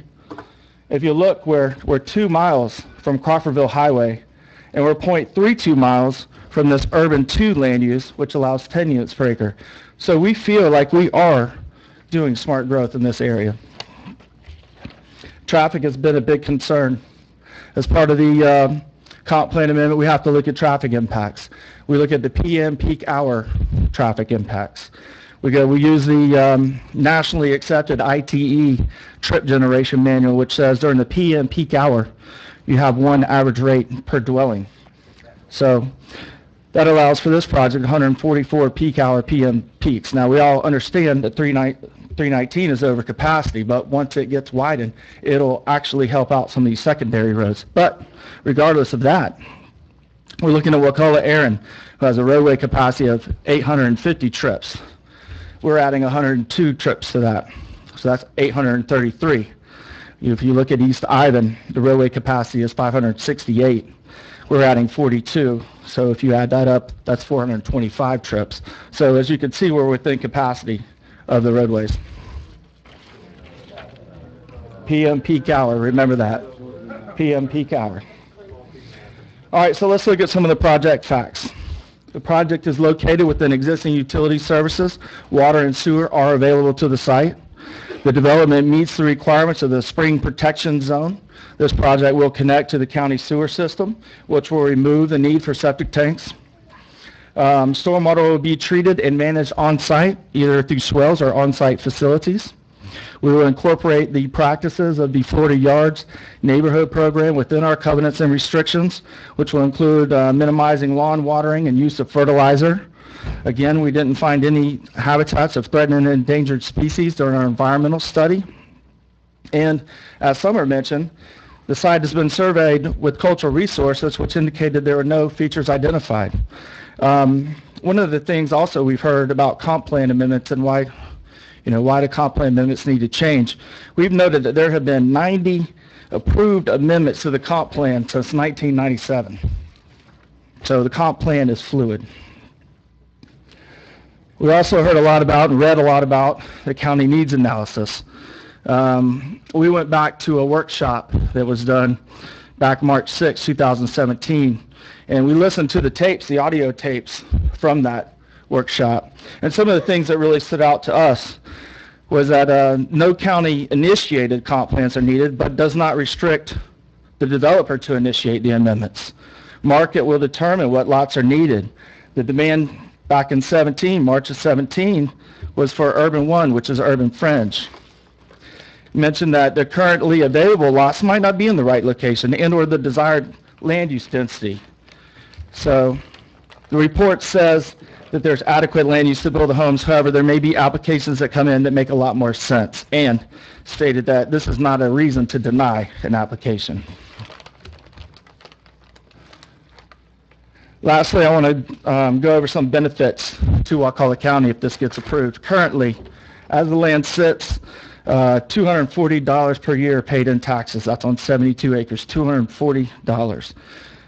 If developed, now we did a comparison of the Fox Run development, which is adjacent to this, and took their average assessed values and equated that over our 144 lots. And per year, this lot would yield $234,566 per year compared to that $240. And if you look over a 10-year period, that's $2.3 million of additional taxes that could be brought into Wakulla County. So with that, I want to thank you, and I'm here to answer any questions you might have. Thank you. Any questions? Thank you. Thank you. Mr. Cooper. Chuck, you want to remind everyone that the time limit is 3 minutes? And Time limit is 3 minutes. When the buzzer goes off, that's 3 minutes. I will say that, if somebody's already said what you want to speak about, just refer to them and don't, because we've got a lot of cards, a lot of people to go through. So if somebody said, just reference what they said and move on. Okay? Thank you. Hi, Wayne Cooper at 21 Waterline, Stop Chopping. Thank you, Mr. Chairman, Commissioners. When my family moved here in 1972, we settled on 5 acres of land on 319, a little area called Ivan. My dad liked to refer to it as Lower Ivan and liked to refer to himself as the mayor. But anyway, we moved a double-wide trailer in there. There were 6 of us.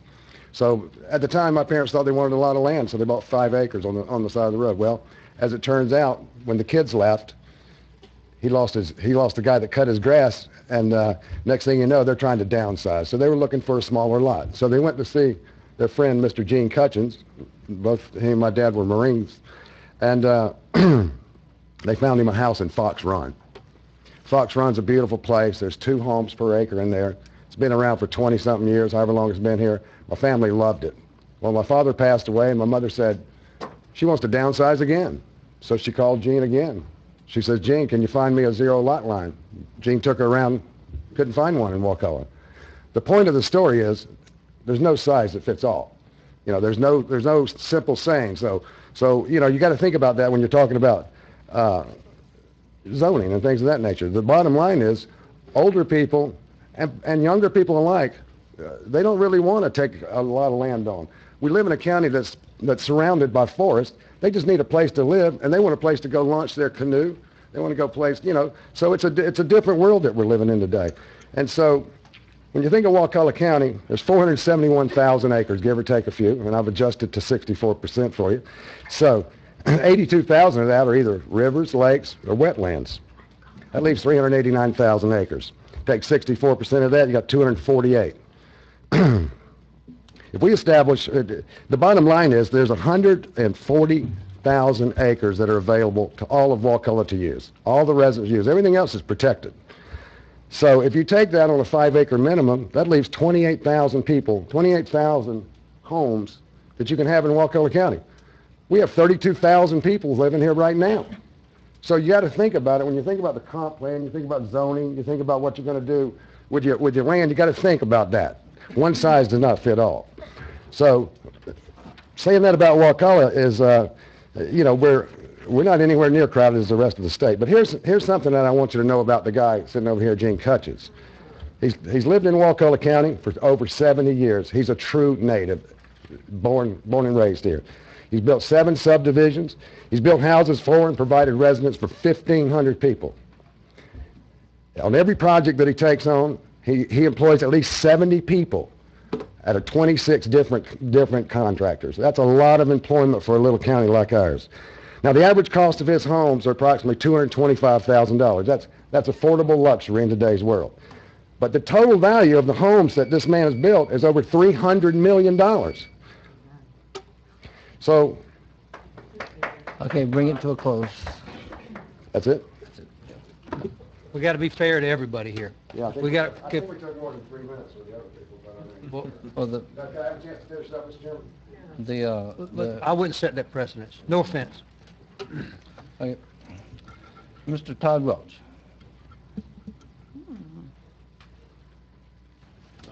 I'm Todd Welch. I live at 71 Wildlife Lane in Crawfordville. I don't want to talk a lot about this. Summer pretty much said everything that needs to be said. You know, the project meets all the qualifications, and you know, any smart development that doesn't impact 319 and can access everywhere in Crawfordville, Tallahassee, and the coast without impacting 319 is a smart development to me. And looking at the map, it looks like it fits where it needs to fit. You know, and I'm for this project, and that's all I want to say. Thank you. Thank you. Gary Haig.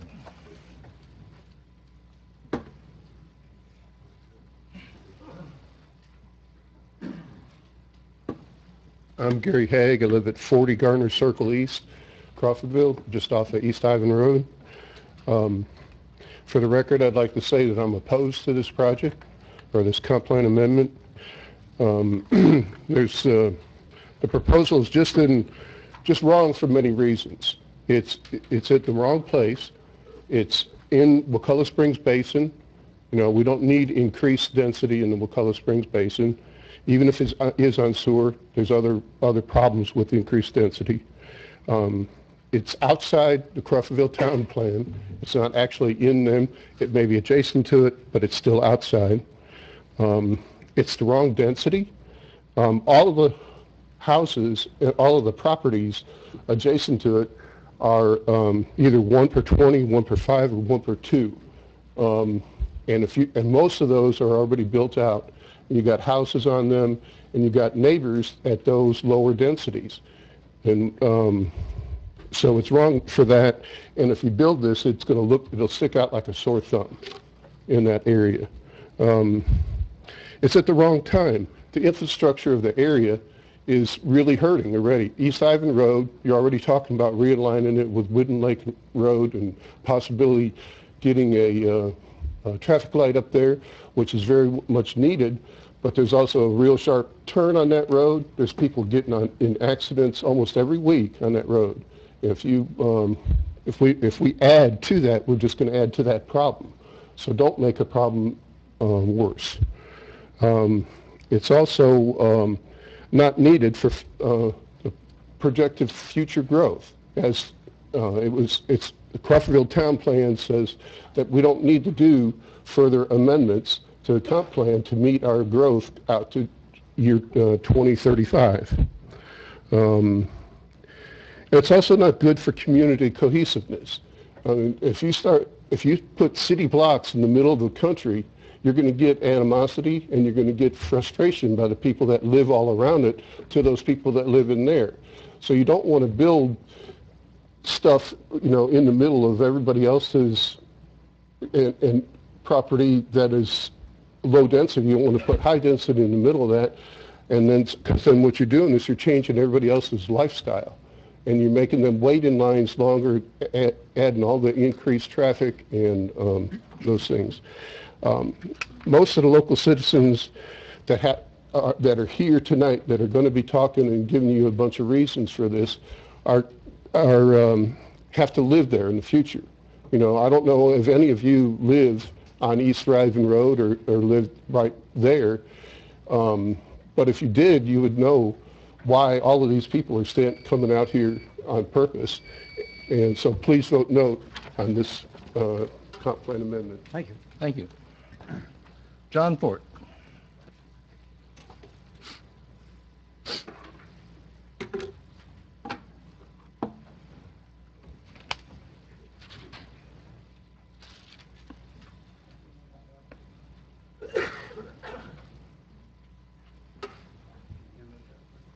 Sure.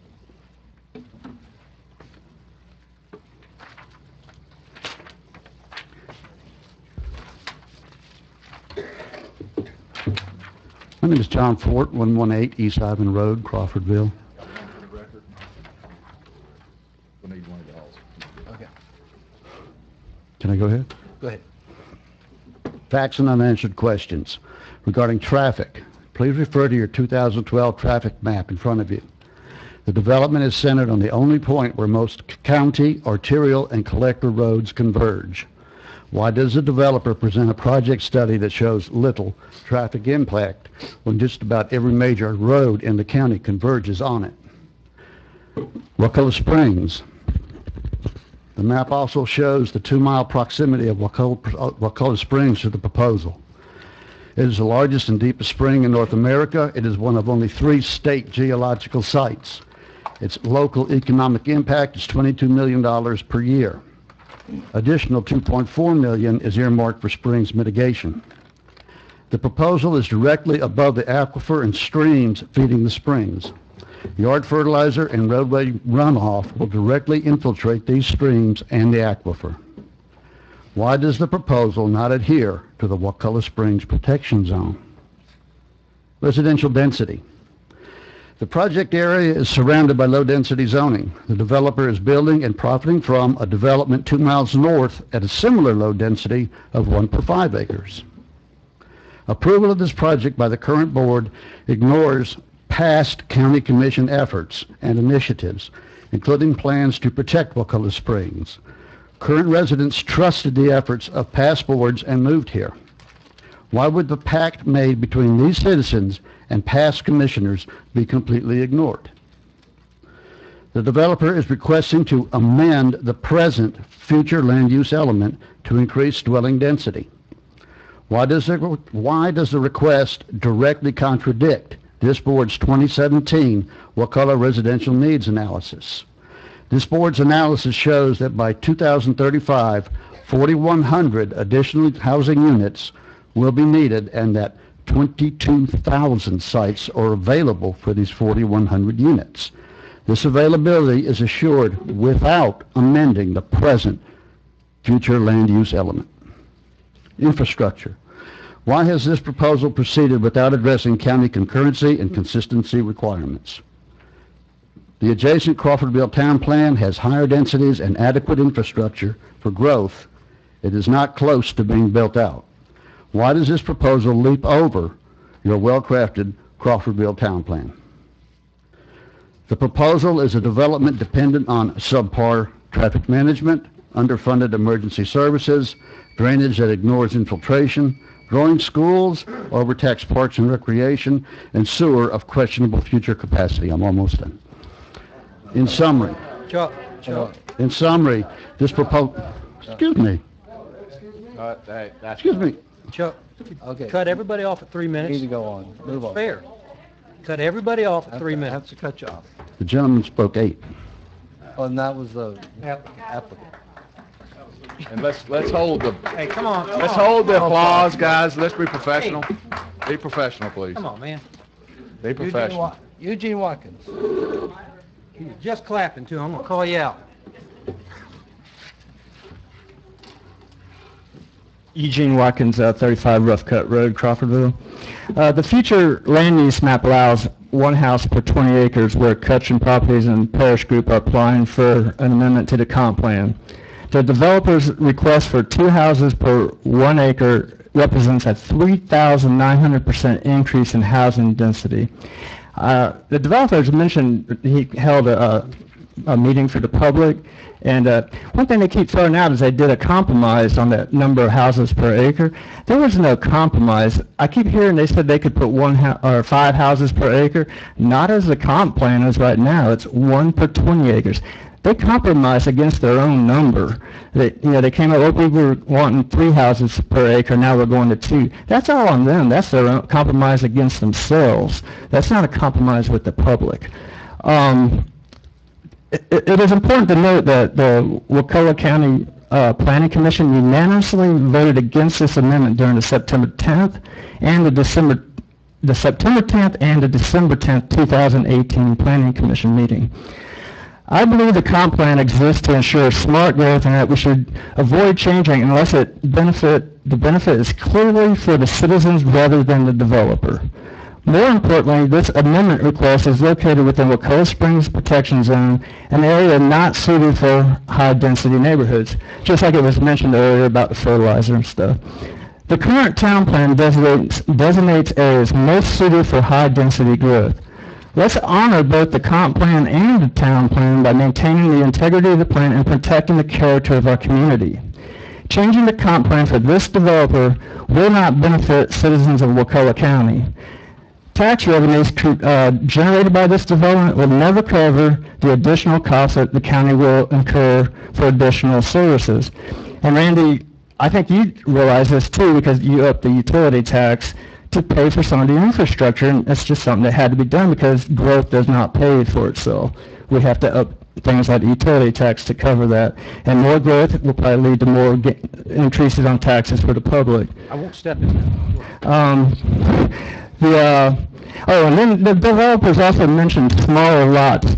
People are looking for smaller lots because they can't afford the bigger ones. Well, the developer himself, in his tax revenue, said his houses are going to sell for $250,000 to $400,000 a piece.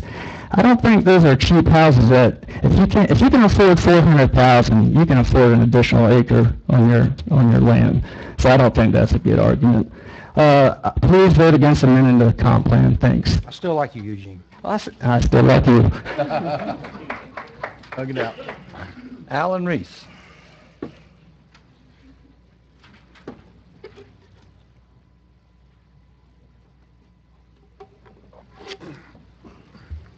Howdy, neighbor. How are you doing? Good. Gotta put my glasses on. I can't read anymore. Is he? Alan Reese, 294 Emerald Acres Drive.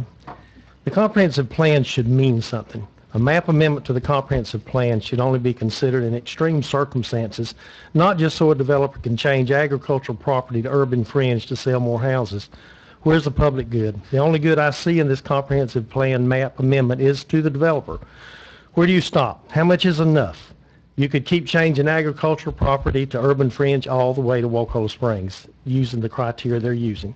CP 1809 is another pending agricultural property that developers pursued a land use change on close to this one.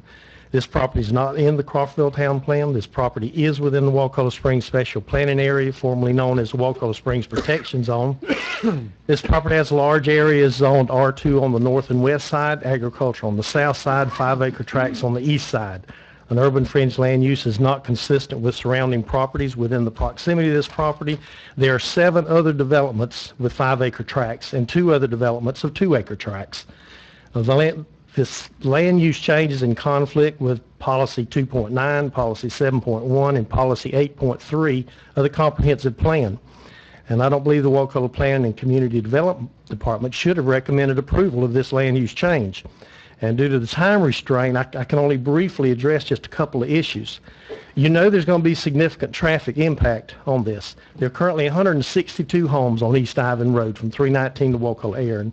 This one development would almost double that number with one development by adding approximately 144 homes. If the developer continues to pursue a land use for CP 1809, it'll add 80 homes on Wakulla Aaron Road. If Spears Crossing builds out, it'll add 60 homes on East Ivan Road. When Elm Ridge builds out, it'll add 35 homes on Old Bethel Road. This will add 361 homes to the East Ivan Road area. This will be more than triple the number of homes and certainly more than triple the traffic. Traffic studies are not an exact science, but can be molded and with many assumptions and opinions plugged in. You know also there'll be a negative environmental impact. The property is in the Wakulla Springs Special Planning Area. This area has already been compromised by changes to the comp plan allowing greater densities that were approved by the county commissioners in previous months and years. The Wakulla Springs State Park was recently designated as a state geological site, and the aquifer beneath Wakulla Springs extends more than 30 miles, supplies more than 250 million gallons of water per day, which discharges from the spring. Continued uncontrolled development, especially in Wakulla Springs Special Planning Area, will lead to the demise of this great asset that is known worldwide, so much for the economic benefit that it would have. The developer will tell you that the numbers do not work at densities less than 2 houses per acre. If this is true, my time is on. People will remember how you vote on this issue. Please reject this amendment. Thank you. Charlotte Cook. I just want to say that I oppose this, and for all the reasons that have just been stated by the previous 3 or 4 gentlemen. Thank you. Thank you. Thank you. Thank you. She was opposed. Travis Perez? Scooter. High school scooter. Nuh-uh. Hey, you guys. I was going to drag my son up here, but I'm going to let him sit right there. Hey, my name is Travis Perez at 212 Emmett Whaley Road. I just want to say that I'm for this project. I've been a resident of the county since I was 10 years old, and I'm 50 now, and I've started working in construction when I was about 14 years old with Gene Cutchins. So I've been with Gene in several different ways and aspects of construction and through developments for over almost 36 years now. And I've raised 3 kids right here in the county working in construction. Many of those years were actually in subdivisions that he had developed. Fox Run was one that we worked in for years. I've got a lot of friends that work in there or live in there. I've heard it said about the 5 acres. I build houses here in Wakulla County. I've seen everything. We build a lot of houses for people wanting to downsize. We also for the first homeowners. And last meeting I was at, it seemed like everybody thought these subdivisions were a bad thing. I'm in them every day. There's people walking their dogs. There's community. They're all together. My grandkids were actually trick-or-treating in Fox Run and hitting all these places. It's a good thing. We've heard, actually, with Gene and his years of experience, also with Robert Parrish, we're talking about almost 100 years of construction and development experience combined. I've worked with Gene. I've worked, and like I said, I've worked all through Wakulla County and in Leon County. We all know there's just, you can't say enough about the integrity Gene has, the quality that it does when he builds homes or developments or subdivisions. We know this is going to be a beautiful subdivision.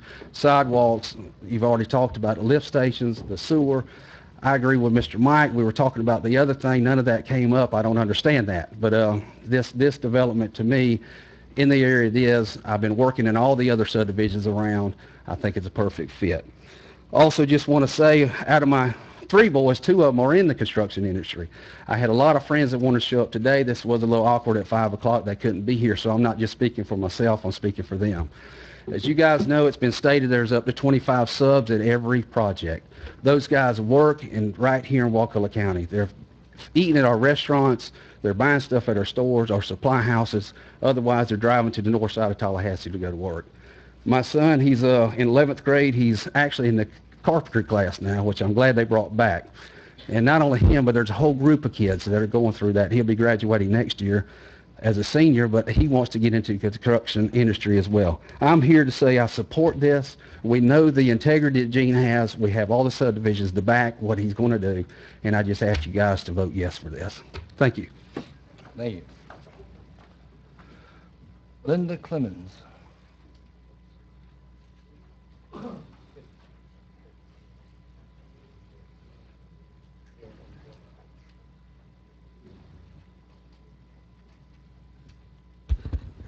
Good evening. My name is Linda Clemens. I live at 189 Emerald Acres Road. That's a little bit less than a mile from the proposed subdivision. I just wanted to come and tell you all that I'm opposed to this subdivision. You probably have received a letter from me last week that has my reasons. I won't go back over them again. I would just like to say this might be a really wonderful subdivision, but it's in the wrong place. You can't really go from having a density of 1 house per 20 acres to 2 houses per acre and not really make a difference to the surrounding area and the people who live there. I guess another point too is that if y'all can make this drastic a change, how well are the rest of us protected from similar changes to the comp plan? I mean, can someone come in and buy the 5-acre lot next to me and put 10 houses there? Maybe they can just come in for a comp plan amendment. Anyway, I'm definitely opposed to this, and thank you for giving me the opportunity to express that. Thank you. Thank you. Leland Wilkerson.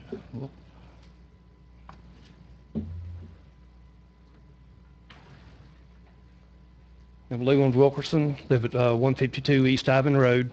I actually live in the corner there where everybody talks about all the wrecks. I end up with everybody in my yard.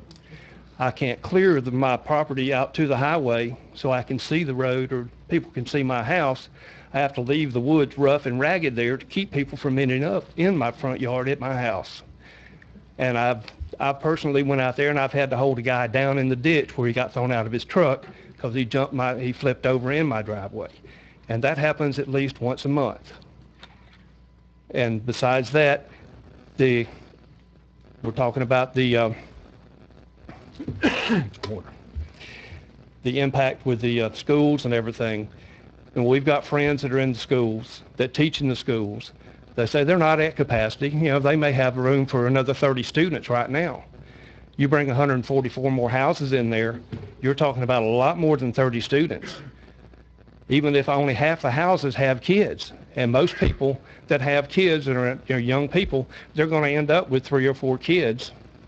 And they're all going to be in school. We don't have the school system set up to handle any more people right now. And when I bought my property, I had to buy at least 5 acres. And the only thing I could find was a little over 6 acres that I could afford to buy. And now, just right down the road, we're going to be putting 2 houses. They say a house per half an acre. You know, with all the roads and everything they're going to have to put in there, they're going to end up with quarter-acre lots. Because they've got to have the green spaces they're talking about, they've got to have the common areas, they've got to have the streets, the sidewalks. You're going to end up with houses on quarter-acre lots where you can reach out and knock on your neighbor's door without ever leaving your porch. You know, that's not why I left Tallahassee and came down here. I grew up in Walton County, and I grew up out in North Walton County up in the woods, and that's When I moved over here for financial reasons so I could make a living. But I couldn't stand it in Tallahassee. I moved to Wakulla County. That was as close to home as I could get. And now we're bringing Tallahassee to Wakulla County. It looks like, if you're going to do this, then go ahead and change it on mine. So I'm putting me a trailer park out there on my 6 acres, and I can go buy some property in Jefferson County and get back out to myself like I need to be. And which is why most people are coming to Wakulla County. We're not coming here to be buddy-buddy with everybody, walk up and down the street with a little dog and talk to everybody in the neighborhood, which we can do that. That's fine. But most people that move to Wakulla County are down here for the peace and quiet, the woods and everything. You can buy a tract of land. You're on your property. You don't have to worry about somebody sitting there watching everything you do every minute of the day. And with the roads will not handle the traffic that we have now. And you try and get off of my house at 8 o'clock in the morning, you sit there. Thank you. Richard Hicks.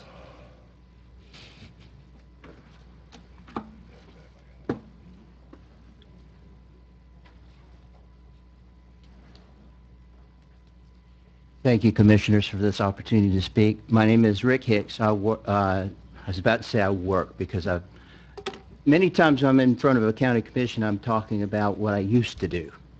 I used to work for the Florida Department of Environmental Protection in the Springs program. I live at 189 Emerald Acres Road, which is a little bit more than a mile north of the proposed property. But one thing I wanted to kind of bring up that is maybe a little expansion on something that some of the other people mentioned. I'm not really in favor of the development. And I'll tell you why. I've seen a lot of springs in the state. I've seen some that Wakulla Springs used to be like, and I've seen some springs that Wakulla Springs could become like. And I don't know if you've ever been to Orange County and seen Wakulla Springs. It's a case where you've got development all up against a road. On the other side of the road is Wakulla Springs. They drew a line and they said, okay, you can't cross the road. You can't go any further north. But you're right on top of the spring. You got development all around it. And how that occurred wasn't in one fell swoop. It was one development at a time. And that's my concern here, is you're used to reviewing these things one project at a time. And my concern is the death by 1,000 cuts that Wakulla Springs is enduring right now. And you have a tool. It's called a comprehensive plan. The Springs Protection language within the comprehensive plan provides you with an opportunity to make wise decisions about protection. You spoke a good bit about the good projects that the county is doing to restore. But there's another component of a BMAP, and that's protection.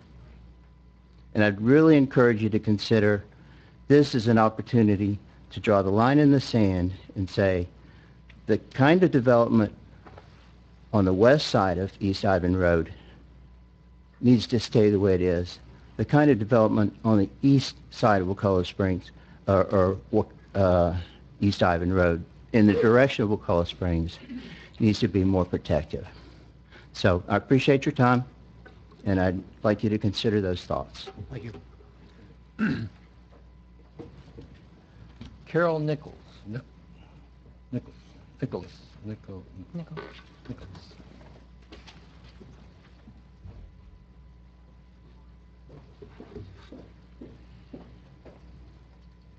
Good evening.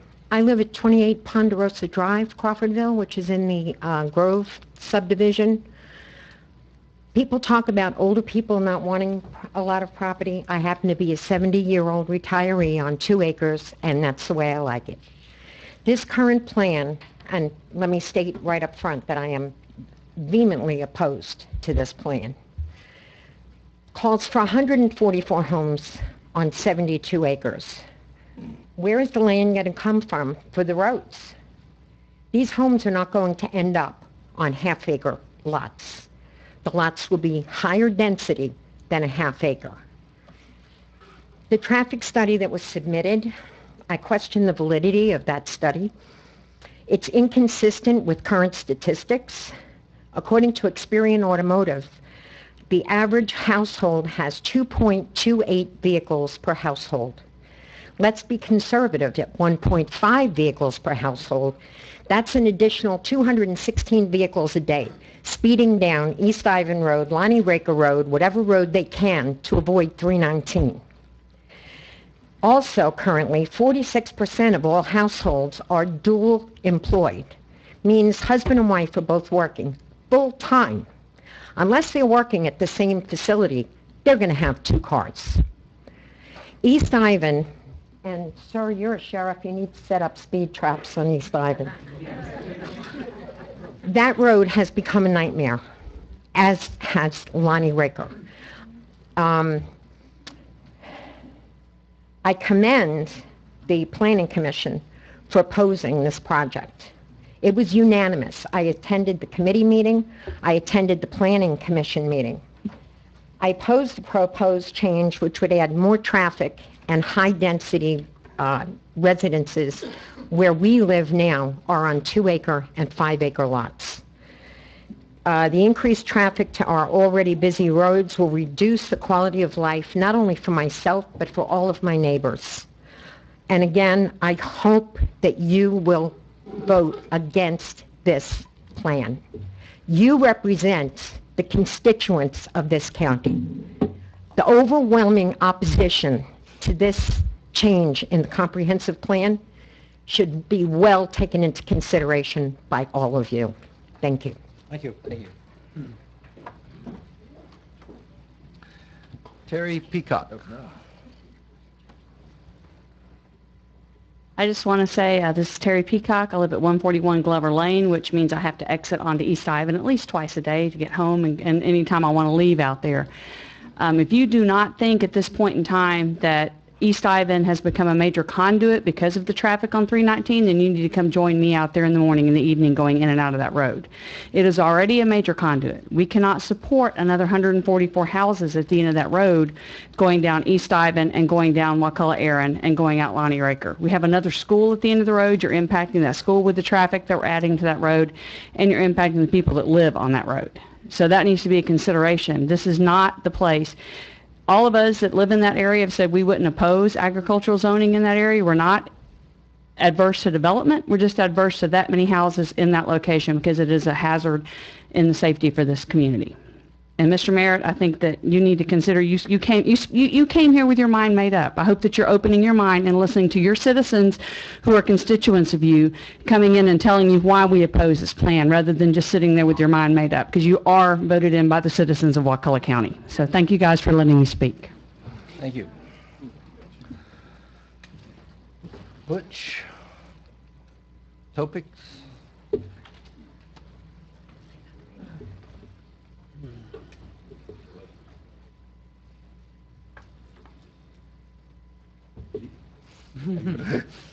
Thank you for your service, sir. Thank you. Butch Topics, 82 Tillis Lane, Crawfordville. I come down out of Steinhatchee and before that out of Clearwater, Florida. When I was looking for a place, I was mainly looking for a developer that could build me a house that I thought was a quality home. I believe this Mr. Cutchin has built me a quality home. I believe anything that he builds in this county has been quality. I would think that the development that he is proposing here, which I am for, would give you a quality home that people could be proud of to live in Wakulla County. Thank you. Mandy Farrell.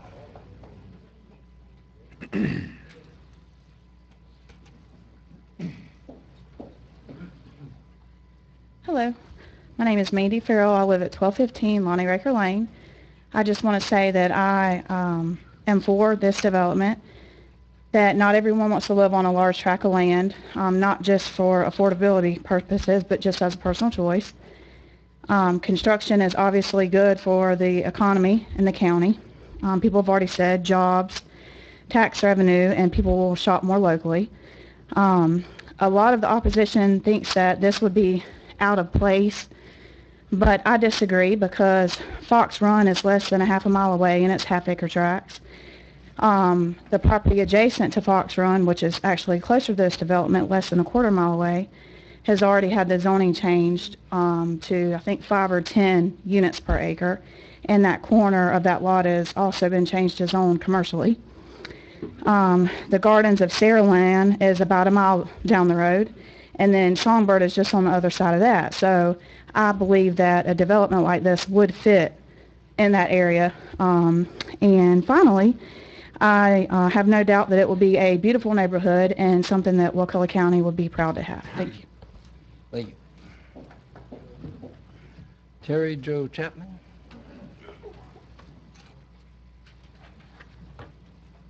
Good evening. My name is Terry Jo Chapman. I live at 77 Bridlegate Drive. And I stand, Mr. Chairman, members of the board, I stand to oppose the amendment to change the comp plan for the same reasons that you're going to hear. We were here on December the 10th, and we're hearing the same arguments over and over for those that you weren't here. So let me tell you what you're going to hear. You're going to hear a lot of pro development arguments, you know, bringing in the tax revenue and all the good stuff that's going to happen with Wakulla County. Then you're going to hear the people who are opposed to it. But the thing to remember is we're not opposed to development. We all want development, but we want it in the town plan. We could have all these benefits that the builder, and a builder could make profit if he would just build his subdivision in the Wakulla County town plan. And I apologize for being nervous. Thank you very much. I stand opposed to the change. Thank you. Dave Damon.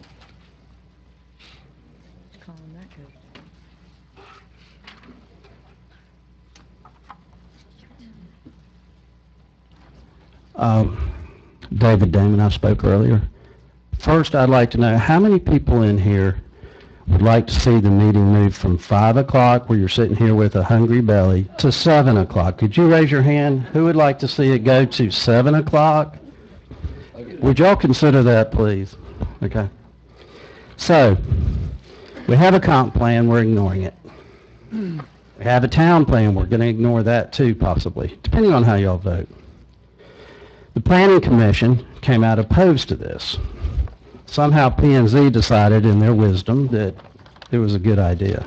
I'm baffled by how that happened, and I'd like to get to the bottom of that. We talk about how the school system won't be impacted because somehow we're going to have less students with all this new development that's happening. Now, I'm baffled by why it is we're widening 319, we're four-laning 319, we're approving all these developments, yet somehow there's going to be fewer students coming down to the school system. That doesn't add up. It makes no sense at all. I looked it up. I did the numbers. Wakulla High should have a capacity of 1454 is what I was told. They've got 1661. They're over capacity. Middle Springs is over capacity at 632 versus 613. That would be the school that would be affected by this subdivision. So the numbers don't add up. Somebody mentioned a death by 1,000 cuts, Wakulla Springs. That's what we're doing to it. 144 homes on 72 acres. That is not 2 per acre because, as somebody else mentioned, you've got roads, buffers, you have holding ponds, you have green spaces, and if people don't want big yards and they don't want, 1 per 5 acres or something like that, leave more green space. That solves that problem. This is about density, density, density. This is what this is about. If the density were different, I don't think you'd be getting all this pushback on this. So I urge you to send this back, let them reconsider it, think about a different density. The Planning Commission voted against it for good reason, and they were your representatives, so I hope you listen to their wisdom. Thank you. Susie Harris. And what was the vote at the planning commission? It was 5 against and 1 in favor. Okay, thank you. Who was the one in favor? My guy, Susie Harris. Billy Pygott. It's in the minute. There was only Minutes. 5 of them here. Okay, guys, I'm lying. I'm not lying. Hi, I'm Susie Harris. I live at 1696 Woodville Highway. I grew up in Wakulla and am a graduate of Wakulla High. Went to high school with me. So I did send a letter to the board, so y'all know my position, which I am for this development. I wanted to say that even the people that can afford large tracts of land may not want large tracts of land. This development would be close to downtown Crawfordville. It would kind of create a midtown type area, and that's attractive. I'd heard there's a lot of lots available in Wakulla County, maybe even 2,000. A lot of those lots are in Wakulla Gardens or Magnolia Gardens or grandfathered in subdivisions. Some of the lots that are being counted aren't even developable. And I think if that's what we as Wakulla County have to offer people, that it's kind of a poor reflection on the county, because we would have a beautiful neighborhood that we could entice people to move to the county. The people that have moved to this county, have relocated, want to keep it the way they want it. But other people have the right to move and be a part of our county. And with the amount of land that's available to be developed, the county is always going to be a sportsman's paradise, as our sign says. And I just wanted to mention that I am for the subdivision, and I think it would benefit the county and its residents. Thank you. Thank you. Denise Spivey. I waive my time in opposition to this measure. Okay, Thank you. opposed. Clay Perez. Scooter's brother. Clay Perez. I'm a 200 Jim Fritz Road, Crawfordville. I'm a local builder here in a little dump truck business, but I've heard a lot about the amount of lots, buildable lots here. I'm kind of up to speed on what is buildable and not buildable. A lot of the things that they say are, you know, the people, excuse me, I am kind of nervous up here, but You're doing fine. people buy lots, and they changed the FEMA maps back in 2014, and a lot of things jump out there, and people's houses have to be jacked way up in the air, and this place here is in an X zone. Everything's in an X zone. The proximity to Crawfordville, I don't know how much more land in Crawfordville or around here is going to be actually buildable for, you know, this kind of a neighborhood. So we all, you know, we need the work. We always have. I'm in favor of it, and just, there's a lot more to it. Thank you. Thank you. Richard Lynn.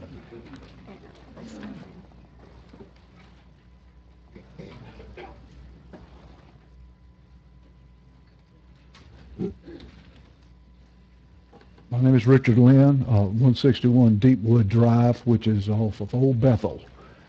My house and my property is probably 1 mile north of this proposed development. I'm for responsible development, and everything I see about this project leads me to believe that it's responsible and the kind of development, if we're going to have in Wakulla County, that it fits, will fit everything. I think it answers most of the questions that people should have. But anyway, the tax, the gentleman put it a while ago, $252 versus, and I have some agricultural land, so I know a little about that, what happens when you have it that way, versus $250,000 a year. I think that's something that we're going to need to maintain the roads that we've paved, which one of them is Old Bethel, and I certainly appreciate that. I've lived down there since '75, and they didn't pave that road for me. They paved because there was development around it that paid for it. Simply paid for it. And I stand against being the last person here slams the door behind him. I think that's not a good policy, that people come here and, well, I want to be the last, I come here for that. I can understand and appreciate that. I was born and raised here. And I used to ride from Crawfield School all the way to St. Mark's. And from the road from the Crawfield out here going across the upper bridge, if we passed one car going home, it was a postman from Crawfordville going home. I don't remember his name, but I can show you where he lived. If we passed two cars, we approaching a traffic problem. And three was a traffic jam. They've widened the road. Everything is fine. It will take care of itself. It'll all meter out. And anyway, I welcome the new minds that would come in, that would live in these homes, and the quality of people that we will get there. And you're going to get some bad with good. That's life. But anyway, I'll stand in support of this project. I think it's a wonderful project, and I'm not a builder, but it looks like it meets all the criteria that for a good building. Thank you, and vote in favor, please. Thank you. Thank you.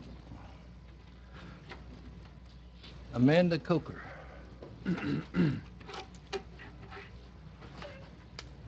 Good evening. I just want to say thanks for letting us all get our opinions out. I do want to say I am in opposition for this. I am not in opposition for development. I've said this before. My husband and my in-laws are developers. They build our house, 1 house per 5 acres. So we're not saying that Mr. Cutchin doesn't do an excellent job. Nobody is here to say that. We just would like to suggest that it be a larger density. And if you do listen to the neighbors or the addresses, because I'm 38 Martin Farms, the addresses who are in opposition of this is the community that this will impact, the traffic it's going to impact. Everywhere else around us, we are the ones that will be impacted. So as our county commissioners, we ask you politely to consider our opinions, because we are the people who live there every day, not the ones in Woodville and things like that. I do have one question. I'm a citizen. I don't know this kind of thing, but a EMS person got up at the first September meeting, and he said that that's always been a hole for them, that area on East Ivan, that they can't get there. I'm not saying that's true or not. I'm not EMS, but it is something I am curious if we could look, if somebody might have that information. First I've heard of that one. Sir? So first I've heard of that one. Okay, that he got up and he spoke. I was just kind of, That was not accurate at all. Check on Okay. that with our He fire was chief. EMS. It's actually That was one of not our best accurate at all. served areas. That's, Okay. that's one of the better served areas we have. But he was the EMS and he did say that, and that's fine. But we just, again, we're not in opposition of development. My husband, we pay our bills that way, so I'm not in opposition of that by no means, or Mr. Cutchin. But listen to us. We are the community that does live there. So thank you. Thank you. Thank you. Neil Kelly. Live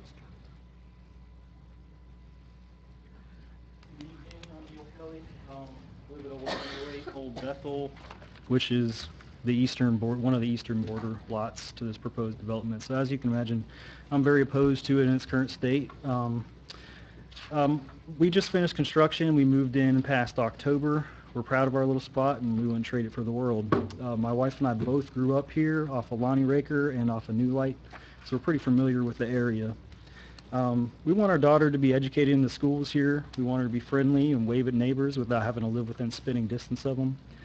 We want her to appreciate nature and be able to see the stars on a clear night. This isn't about what we want. We're just one family. It's about what the community, everybody in this room, the county which you represent, wants. This is the 4th time we've met about this amendment and the development. It's pretty clear that most people are not interested in this current parameters. The people who call Wakulla County home are the best judges of what's good for the county. There are a lot of them here. There are even more of them who couldn't be here this afternoon. They've repeatedly made their concerns about increased traffic, environmental impact, burden on the schools, known to developers, zoning folks, and yourselves. They made that known. I'll keep it short and let everybody speak for themselves like they have been doing wonderfully. But I will say that I agree the results of the studies that have been presented so far are like on these topics. I just find them highly questionable, the numbers there. I have no illusions that there will be some sort of development excuse me, on the lot in question. Growth is inevitable, and it's not a bad thing. I'm not saying it's a bad thing. The pace of the growth is what's important. The pace of the growth is what's up to you. I'm urging you not to approve this amendment in its current state. This would be jumping from a large agriculturally zoned lot past all of the rural designations which the neighboring community has and straight into yet another sea of houses, of which we have many. It would be far more appropriate to split this lot into larger lots to preserve the character of the area and grow at a manageable pace. And I just feel like if we do this, we're going to be kind of kicking the can down the road. The Public Works and the schools be playing catch up, trying to catch up with these added houses and these added families. I urge you please not to set this precedent and not to amend the comp plan to the whim of the developers. Thanks for your time and consideration. Thank you. Steve Kelly. Good evening. My name is Steve Kelly. I live at 12 Ridgeland Court, which is in the Sweetwater Ridge subdivision. I've talked with each of you on the telephone, and I appreciate the time you took with me, covering many of the same points, really all the same points that are being talked about here tonight by your constituents. So I won't spend any further time other than to just say that the residential needs assessment indicating the large number of buildable lots, even if 21,000 buildable lots, even if that number isn't completely accurate due to zoning and setback on some of it, it still sounds like there's sufficient lots to continue through 2035 as planning and zoning has told us, with no comp plan amendment changes. I also want to note that the turnout this evening and at both P&Z meetings concerning CP 1810 has been overflow, primarily against passage of this amendment. Most of these voting citizens are not asking for zero growth on this 72 acres. What we are asking for you, our elected commissioners and representatives, is to reject urban fringe in favor of the rural neighborhood, in favor of a rural neighborhood in the same character as everything surrounding this development property. Please don't tell us that we don't understand growth and that, and I quote from talking with one of you, everything will work out fine in the end, end quote, if we pass this stepping stone comprehensive plan amendment. We live in this area for the rural values and quality of life that we enjoy, and it is present here now. Thank you. Thank you. Eliza Watson.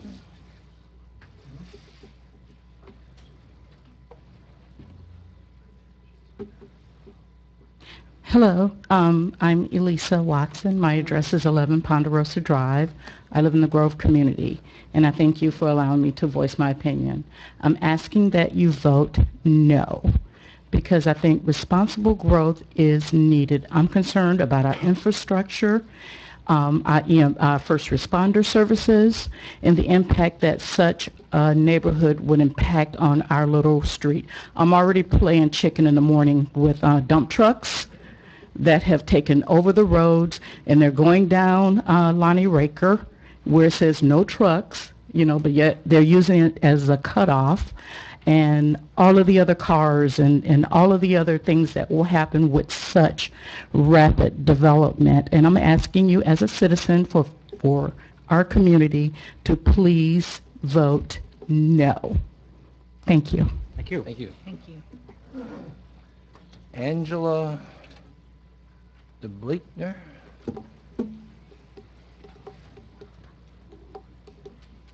Dump trucks are going down Lonnie. I don't have a dump truck. Hello, my name is Angela Denblaker. I live on 1000 Old Bethel Road, and I just wanted to say that I oppose this. And there wasn't a lot of discussion about the traffic on Old Bethel Road, and right now people are using it as a cut through. And just like what was said about East Ivan, people are just racing through, using it as a cut through to 267 to Wakulla Springs. And I think that the added traffic, it was just going to be a lot worse. I mean, I already lost a dog on that road. People will just fly by it there. I mean, I have a child that I'm raising there. I moved to this community to be on 5 acres and have a 5-acre lot. So saying that young people don't want that kind of land and that responsibility is not true. I would like it to stay a rule, and those are the reasons why I oppose. Thank you. Thank you. Thank you. That's our last citizen to be heard. So, I don't usually explain myself at this length, but there's a lot of people that I consider my friends, and I have a lot of respect for that they're opposed to this. Obviously, I made a motion to approve it, and I'd like to explain how I came to that conclusion. The town plan, everybody keeps referring to, if you look at the title, it says Wakulla's downtown. It's a downtown plan. It's meant for the Crawfordville core area. It even has core districts, right? Correct. Across East Ivan from this piece of property, and I'm going to just talk to you guys, is in the Crawfordville town plan is considered low-density residential, correct? Yes. Okay, right across East Ivan. The zoning category, low-density residential, has a minimum lot size of 5,400 square feet. Is that correct, Summer? Correct. So you could have a lot size as small as a little 60 by 90 right across the road on East Ivan. Just south, on the south side of this property, on Wakulla Aaron, it's already Urban 1, which is exactly what they're asking, right across the road from it. Excuse me for interruption. Can we turn the light off over the map? That cow pasture over there, right, is Urban 1. Let me pass these out to you guys. And I got one for the record, too, so. I've circled it where it's Urban 1. You all know where the cow field is across at the intersection. That is Urban 1. It's directly across the road from this piece of property. The best analogy I could, and first of all, let me say, I'm not buying the argument about this is going to create more taxes. You know, I don't agree with Eugene that development, I think development pays for itself, but I don't think it's a boondoggle either. It's not going to make money for the other people that aren't going to be living there. It's going to at least pay for their impacts. And I'm not buying the thing about jobs. We all know those are temporary jobs. It's not like a new retail establishment moved in. It's going to be construction jobs. They're going to go away. So those aren't my reasons. I just want to get that off my chest, too. The closest analogy I could find to this project is the farm subdivision. It's almost on the exact road. It's on Cager Posey. It's at the corner of Cager Posey and Martin Luther King. And Summer, before they developed that, Summer, Yes. that was ag, right? Agriculture. That was future land use ag. It's right outside the Crawfordville town plan. It's just on the other side of the road. It was changed from ag to Urban 1.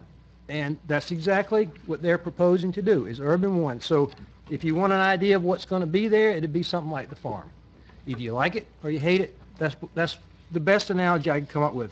The farm is a little bit further away from Crawford 319 than this is. This actually has better road access, to be honest with you.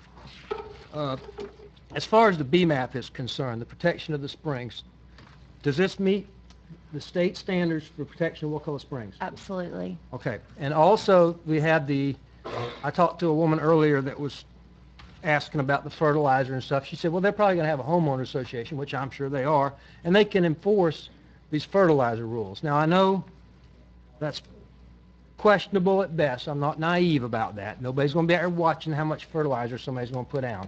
But it meets the standards for the BMAP that the state has laid down. And, you know, I agree. Is it going to cause a little increased nitrogen if everybody fertilizes their grass? Yes. If everybody's like me and is lazy, no, then it won't. The needs analysis. I've heard a lot of talk about the needs analysis. And the best analogy I could come up with that the needs analysis was based on what's existing out there.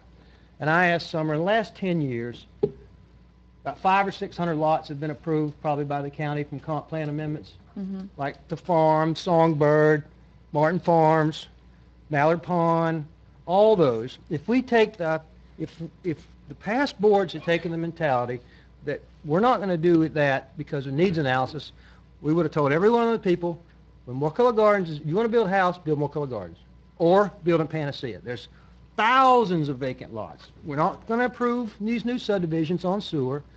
Nobody else is moving down here until all those vacant lots are built out. You can go live on a dirt road on a 50 by 100 lot if you want to live in Wakulla County. Now, how ludicrous would that be?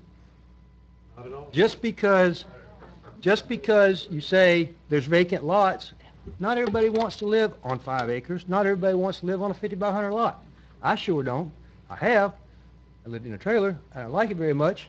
But that's, is there a demand? Is there a need for this? No, there's probably not a need. I mean, we're not going to die tomorrow if we don't approve this or more people move down here. Is there a demand for it?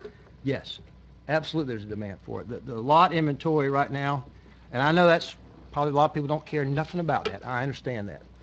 The number of vacant lots you can build on with sewer and sidewalks and paved roads is just about gone, believe it or not. You remember the crash, Mike, back in the day. There was, hundreds of lots out there, unfinished subdivisions, hidden meadows. All those are just about gone. So there is definitely a demand for it. There's also been some talk about the future land use being ag. Well, the past board was wise. They decided that this should be agricultural. That's absolutely false. It's future land use ag because it was owned by the St. Joe Paper Company. That's why it's future land use ag. They didn't want to pay more taxes on it. The Wickers bought it from St. Joe. I don't know who the owner is. I think it's the Wickers heirs. Just about every piece of St. Joe property, right, Summer, in Wakulla County is future land use ag. Correct. Me and Mickey Harbin, you'll remember, developed Mallard Pond. That was St. Joe property, future land use ag. Even though it was urban one all around it, it was St. Joe property. This is old timberland that St. Joe had. Mr. Wicker, I think, had a motorcycle track he built around it and rode his motorcycle there. That's why he bought it. But it's not out of a wise, benevolent decision of a past board. No, they did it to benefit St. Joe. That's why it's ag, period. And there have been some questions, too. Well, you just did an EAR, which is an evaluation and appraisal report. Why didn't you change the future land use at that time if you thought it needed to be different? That's not what the EAR is done, right? That's correct. It would cost several $100,000 to do the data analysis necessary to do a comprehensive future land use map change, which I think we desperately need, and I'm trying to see if we can find a grant to do it, but that's not what a evaluation and appraisal report is. You don't go through changing future land use designations. You mostly did technical, statutory language changes, revisions and stuff like that. Correct.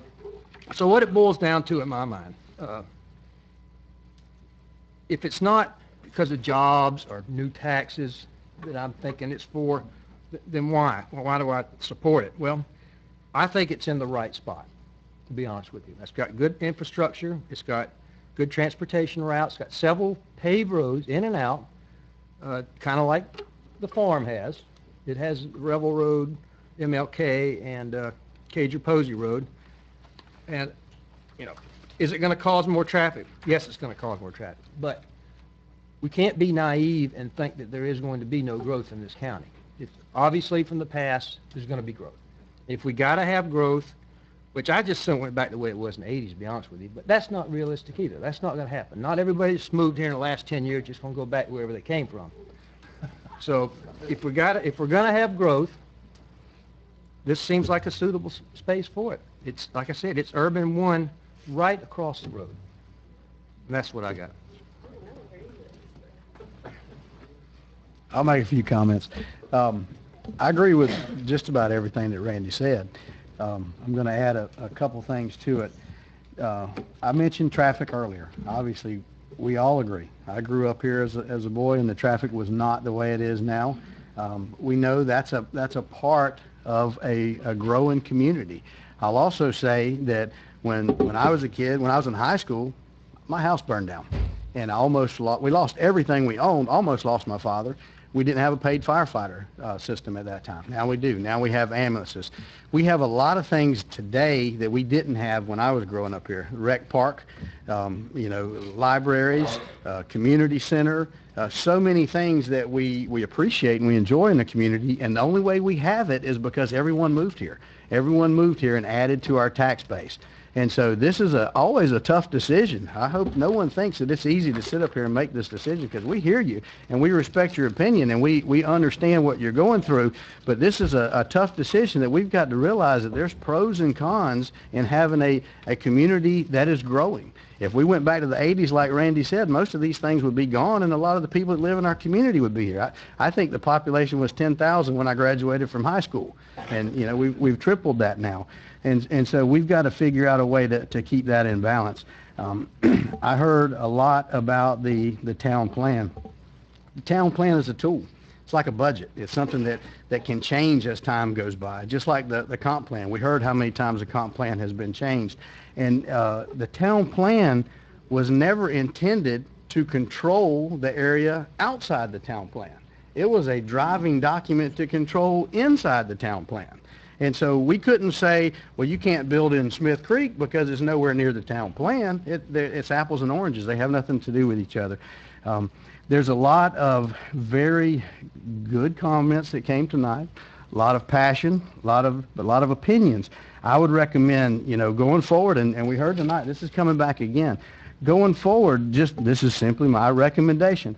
When someone stands up and says, I don't trust the study, well, there's a lot of other engineers out there other than the folks that did this study, and you can go hire them and do another study. And if you bring data, if you bring facts to show, well, no, they used the wrong formula, they used the wrong models, the wrong books, then we've got something to hang our hat on to say, well, this, when they say that the traffic, the capacity will meet this neighborhood, you bring a document that says, no, it will not. Then we have to figure out who's right and who's wrong. But in absence of that, we have to trust the experts that's been hired to bring us this data. And so I don't know any way. I acknowledge we know the traffic is bad, but as far as, the school system has said they can handle it, the traffic has said, or the traffic study says they can handle the capacity, especially with all the roads that disseminate out from this property.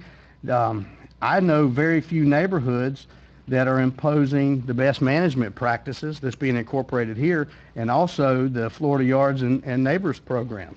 I'm not sure I've ever even heard of that until this item came forward, but they're incorporating that into their covenants and restrictions, which means they're taking a step further than I've seen any other neighborhoods do, and including, all the places that we live. Each and every one of us live on a piece of land that was subdivided into a smaller parcel. Unless you have something that belonged here, that was here with the original Ford's purchase, we all benefit from subdivided land. And so, it's tough, and these decisions are not easy, but I think this meets smart growth. I think this meets, we have no wetlands on this property, we have no karst features on this property, we have 3 public roads that come out, and so there's multiple places people can drive to the east, to the west, north, and south from this property. There's very few places that I know in the county where you could have this. If there's no demand for this, these lots aren't going to sell. And he's going to have to refigure his investment. But I think there is demand. I see people every day that want smaller properties and smaller maintenance, and so I believe it will sell. Certainly, we're going to have to deal with traffic. Certainly, we're dealing with that now. We've got, $20 million expansion project that's going on with the 319. I mean, that's going to continue. These changes that have been made over the last few years are going to continue. I just don't see any legal basis to deny this. I don't see anything that is inconsistent, and I've heard a lot of great testimony, but I haven't seen any data to dispute any of the things that have been presented here tonight. So I'm going to vote for it. Yeah, but the advantage of this is we don't need a legal basis to deny it. This is about how we want to grow our community. And when you talk about the town plan, yes, it's an idea to enhance a community that is in high density where people can walk and have connections. And as of 2017, there were 5,200 buildable lots inside the town plan. We're not talking about Panacea, we're talking about inside the town plan. Now, that means that there's still a lot available. Now, before I was on the commission, I came up here and talked to you a lot about basically we have to have a plan of where we want growth to go. And the town plan gives us a place where we're telling the developers, this is where we want you to grow. This is where we want high density. Over here is where we don't want high density. This you're talking about putting a development inside a community of low density development. They bought that land. They invested their dollars into buying the rural character of Wakulla County. And now you're going to take that away from them. That's not appropriate. We have lots of land inside the town plan, and if you think we need more land, let's go back and adjust the size of the town plan and where it is and handle it that way. So we're telling the developers where we want them to build. Okay, these are the areas where we want to have high density development. We don't want, most of Florida has been developed with the developers coming in and telling us this is what we want to do and people agreeing to it. And that, in a lot of places, that hasn't made good communities. If we want to have more development, in this area, let's change the town plan and increase the area. But there's lots of parcels inside the town plan where this type of development would be appropriate. You could even put denser in there, and so Mr. Cutchins could really make his money. Okay, it's just this is not appropriate in this area. Do you consider 2 lots to the acre high density?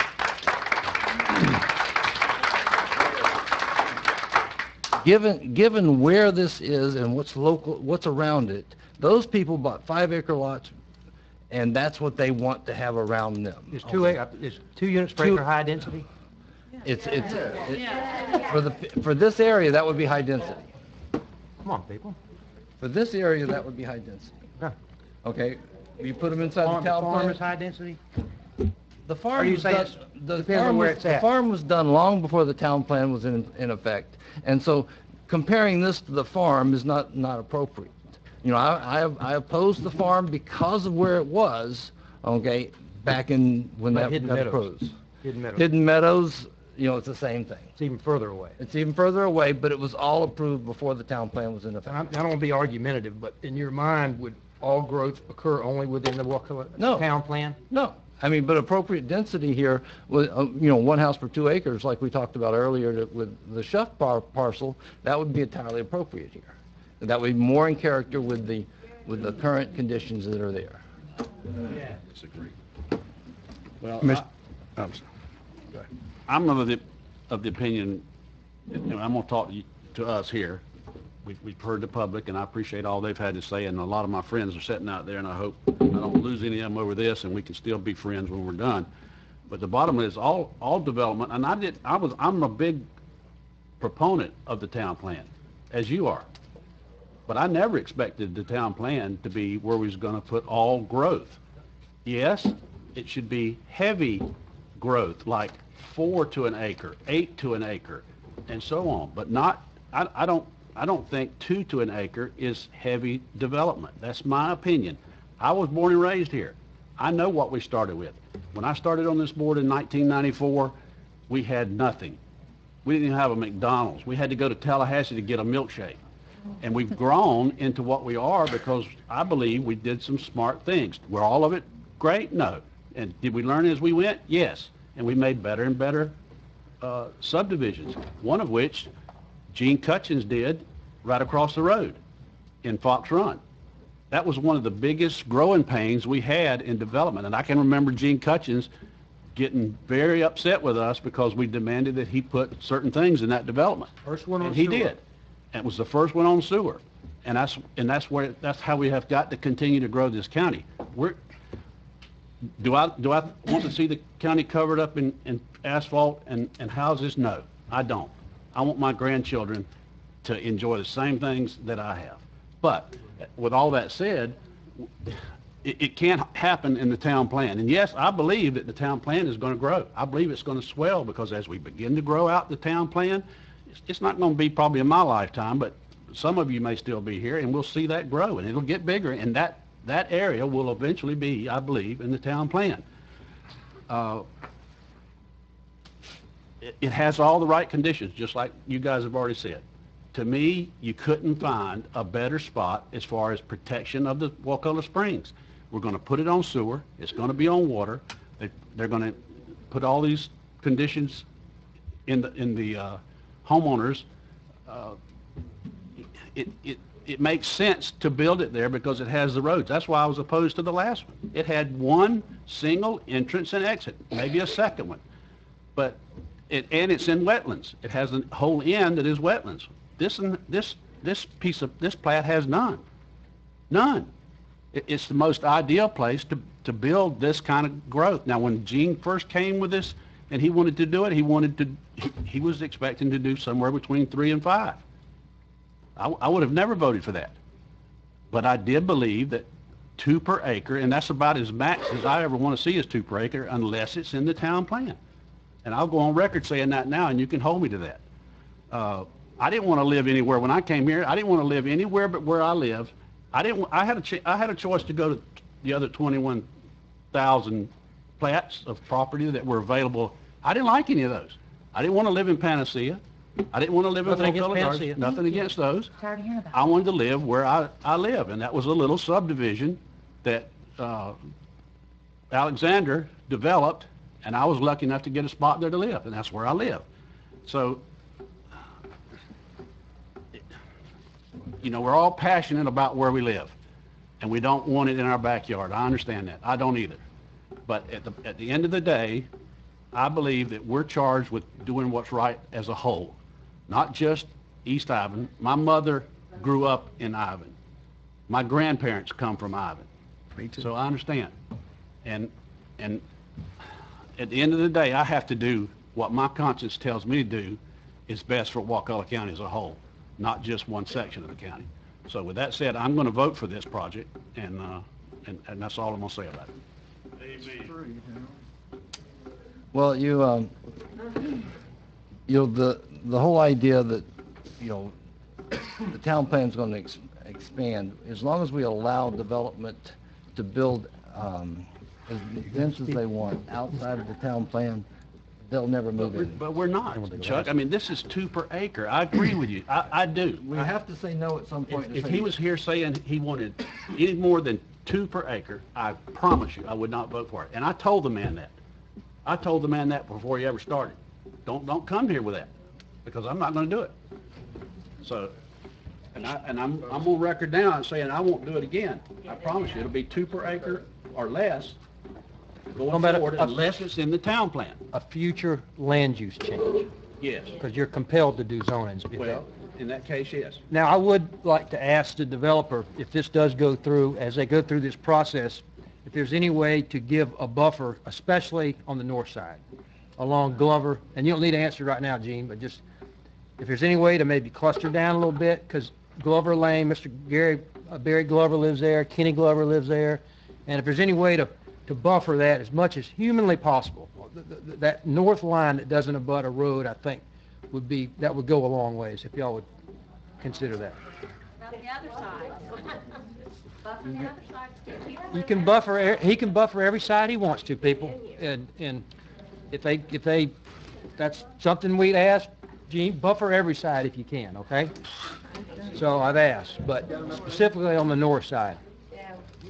Well, we could ask for nothing. That's up to y'all. Any more to say? I would like to make one more comment about the town plan. I think the town plan is a good document, but it's a tool, and it's a tool that, as Mike said, it's subject to change over time. It's not the holy grail. We like to throw things out when it's beneficial to us and say, we've got to do this. I'm all for adjusting the town plan. If you think we need more space for this kind of development, let's adjust the town plan. Do it that way. Hear me out. Okay. When the town plan was adopted, I never thought I would be in politics at all. Okay, But I attended these meetings. I attended when Kimley Horn did the town plan. I attended the meetings and I participated as a citizen. And I guess they took a role. I guarantee you, someone correct me if I'm wrong, there was never more than 30 people that attended any one of these meetings. Ever. Never more than 30 people. And I did attend them. And I attended them just because I was interested in what's going on and how the growth, and you know, I got out of the Navy, came back home, started becoming more interested in my community, and I participated in every one of those meetings. And so it's a good tool, but it's not a tool that was adopted by 30,000 residents of this county. It was a tool that was adopted by a consultant that we hired that was the input of about 30 residents. And I'm not throwing it under the bus and saying it's a bad thing, but I'm just not elevating it to a holy grail status here. It's a tool. It's a tool, but it was also a tool that came before the board, came before the citizens, Certainly. and they had a vote on it, and it had a lot of support because it is a way to direct growth to create a community for Crawfordville. But if you remember, there was a lot of opposition as well. There was a lot of people said, we don't need a town plan. You're trying to steer us into certain areas. And I do recognize that you have the idea that the town plan was intended to control growth just in this area and limit outside. That was I've never heard any other commissioner say that but you. I was going to make that exact point. I've never heard anyone else. I never felt that way, and I participated in it. This is the Crawfordville town plan, not the Wakulla County town plan. This is meant for downtown. How do you have a walkable, denser community in the Crawfordville area? This doesn't say you can't do nothing in Sop Choppy or St. Mark's because it's not in the Crawfordville town plan or in Wakulla Station. I know, but you're seeming, or Panacea, you're seeming Panacea, they all have their own, system. St. Mark's. Panacea? Panacea doesn't have an overlay. Okay. What I'm saying is, it's being portrayed that once you cross this line to the Crawfordville town plan, it's not as good a place to develop as it is if you're on this side of the road. And you and I just disagree on that. I don't hate you for it. I like you, but I just don't agree on that. Well, the point is that wherever we put a line where we want to have our density, people are going to move outside of it because the land's always going to be cheaper out there. If we want to get them to build inside our community of Crawfordville, at some point we have to start saying we don't want this outside of the community of Crawfordville. So.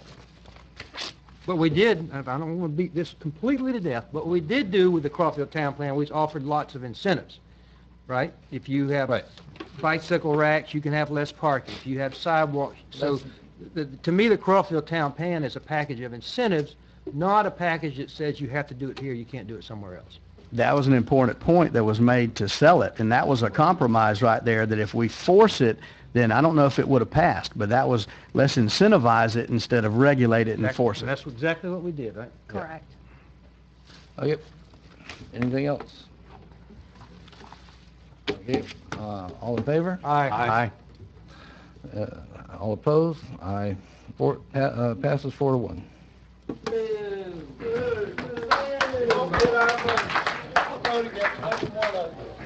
Thank you.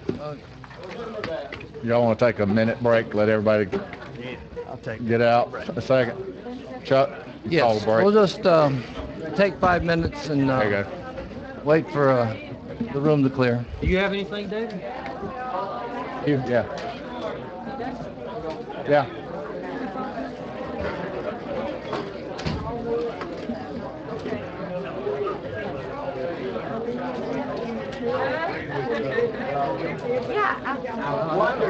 Where's everybody? They were going to, they'll have to maintain the road. As they come forward, there'll be costs. Basically, they'll be building roads, and then the county's responsible for that, maintaining that road. I didn't realize it was unprofessional. And we're repaving Wildwood Drive. We're repaving that road, the entry road, next year. I didn't, you're the first one's ever said that. No, it's not over. No. But close. No, tell me that? No, Randy's all messed up. He said, Dave, do you have anything to bring up Oh, he said under my time? Hey, That's right. He was all screwed up in the head, so, hey. It's not part of the comp plan. There's no rule on that. Hey, man. Not me. Not me. That's the way it's gonna be. Y'all keep moving that out. Huh? Yes, sir. No. Were you gonna? Now we're at high density here. Don't have any of those The requirements. premise, do you think 200 acres high density? I think, and I would have been for, and a lot of people on this side would have been for, one house for 2 acres. And you mentioned, you mentioned a farm. If you just said, No, build this like we didn't agree. I think, We didn't agree. They did. You need to talk to them. planning meeting. Well, thank you. I love the farm. You probably been in there. And it's urban. The average 3 people voted for it, 2 voted against it. You voted for it? No. You're thinking of the Grove. The Grove. I mean, Yeah. the Grove. The Grove. I meant the Grove. No, I said, Oh, okay. I said the Well, I farm. meant the Grove.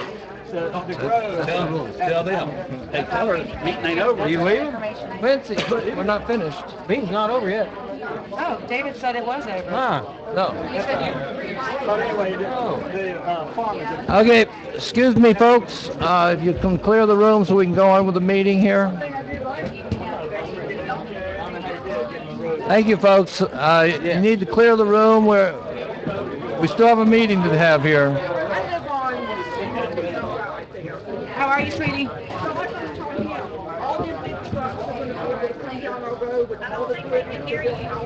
John? Mr. Shuff? If that's the only public. Mr. Shuff? Yes. Dave? We can get everybody to clear the room. We can get on with our meeting, please. We appreciate it. I mean, if it's a public road. Thank you. Good talking to you. Again, if it's a public road, we can't. We want to go home too. Yes, we do. All right. I got a national championship I want to see. There you go. County Attorney? Nothing this evening. County Administrator? Yes, I'm sorry. Yes, I do. I'd like to request that the board allow me to run for the executive committee for the Gulf Consortium. That's our Restore Act Pot 3, and I need a approval by the board to run for that. Second. Second. Okay, all in favor? Aye. Thank you. Hey, I would like to say that David's done a great job on that committee. I started and I attended some of the meetings when I first got elected. He jumped in there and he is taking the bull by the horns, and he's made a difference on that committee. We wrestled the money away from Monroe County. No doubt.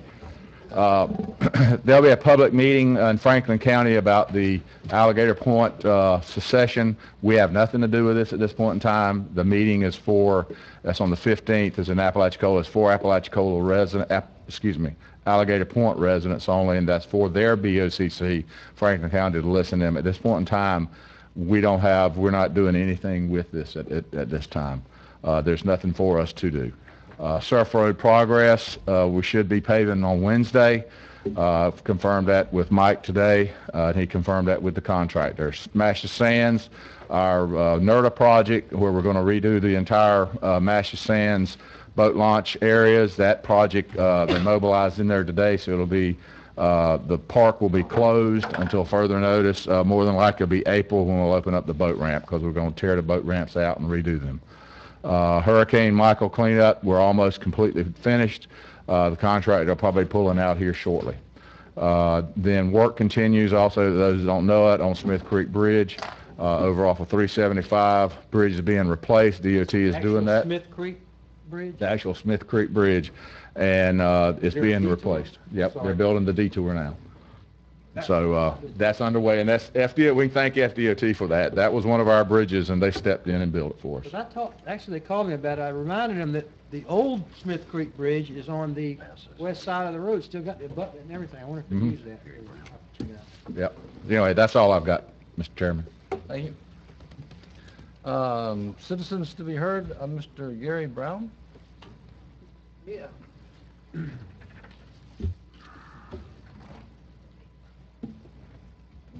Tammy? Hey, Randy. Hey, Quincy. Hey, Tammy. Tammy's my cousin.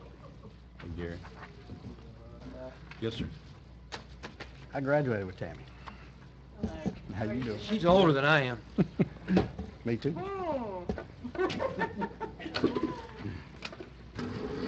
Thanks, sir. Thank you, Mr. Brown. I got it, sir. Not by much, Randy. 2 years. All right, Gary Brown, 84 Sopchoppy Highway. I'm here to kind of try to figure out what's going on. I know y'all contracted out to sewer, somebody put the sewer system in, and from what I can find out, y'all putting all the blame on the sewer system. Y'all, Wakulla County has the right to sue the sewer system and make them fix it when something goes bad.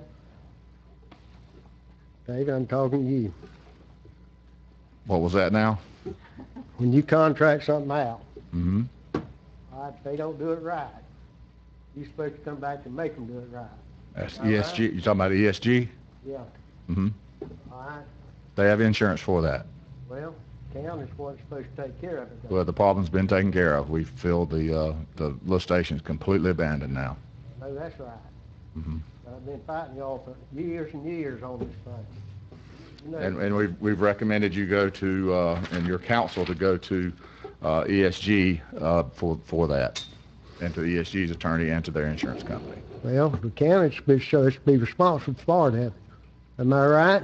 No, Y'all sir. hired them people to do it, they didn't do what they were supposed to do. I can't handle, I'm not going to go through, this is not the place to do that, Mr. Brown. This isn't a matter under active litigation, and, I mean, while he certainly has a right to speak, I would discourage any back and Right. All right, I'm gonna go a little bit further. All right, y'all, the one by the seafood house put in 1996. Y'all moved it 8 years later. Y'all gone over and stunk all those years I put up with it. All right, they decided they'd move it around in front of my house so I can get a little better dose of it. So, I went down there and talked to the man before they ever put it in there. Got people that were standing there with me. I said, why don't you move it down the road away from the school, away from my house? He says, we don't have time. He says, I guarantee you it will not stink. And I think every one of y'all has probably smelled it before. If you haven't, you need to go down there. We Well, can't it, have a family function. it don't stink now because they done moved it. It's over with now, yeah. Well, Finally. Yeah. all these years it hasn't. I been agree, over. I agree. All I can take care of is today, so. Then they moved around there to 2012. Mhm. All right? About 8 years later, it blowed up. Y'all built another one there. I said, well, maybe this will take care of the stink. All right, it stunk worse than the other one stunk. So what's the deal on it? We've abandoned it. I know that, but I don't care none of the headaches I've had all these years there. In other words, they want you to continue a lawsuit. That's what you want me to do, put in court with it. It's an active lawsuit, and I'm sorry, I can't say anymore, Mr. Brown. Thank you, Mr. Brown. All right, I think it's a pretty dirty deal. Y'all put up somebody in the county that's lived here all their life and done what I've done for the county to treat me like y'all treated me. Ain't never one of y'all county commissioners, nobody in this county has put up with the crap I put up with. Randy, I think you agree. Mike? Definitely smelled it. I've smelled it, and I... Smelled terrible. Like I told you, I can't talk to you about it, Mr. Brown. I love you to death. Yeah, but the county's supposed to stand behind what they hired that party to do that thing, and they were supposed to make sure they done it and done it right. Thank you, Mr. Brown. We understand. Commissioner discussion items. I was going to talk about the... we Comp talked plan? about the Comp plan, that what you Yeah. The permit fee waivers expired today, right? Tomorrow. Tomorrow, Tomorrow's the last day. for storm damage. So if you got something you want to get in there, you better go get it in tomorrow, That's correct. right? There's Yes, apparently been a lot of fraud on it, so the staff is recommending we do not extend it. And that's unfortunate, but, so it expires tomorrow. That's it. Quincy? No. Yes, sir. I told Mr. Garst I would bring the family enclave up. I don't know if there's a mechanism, and I've spoken to Summer about this, and I've spoken to Mr. Garst.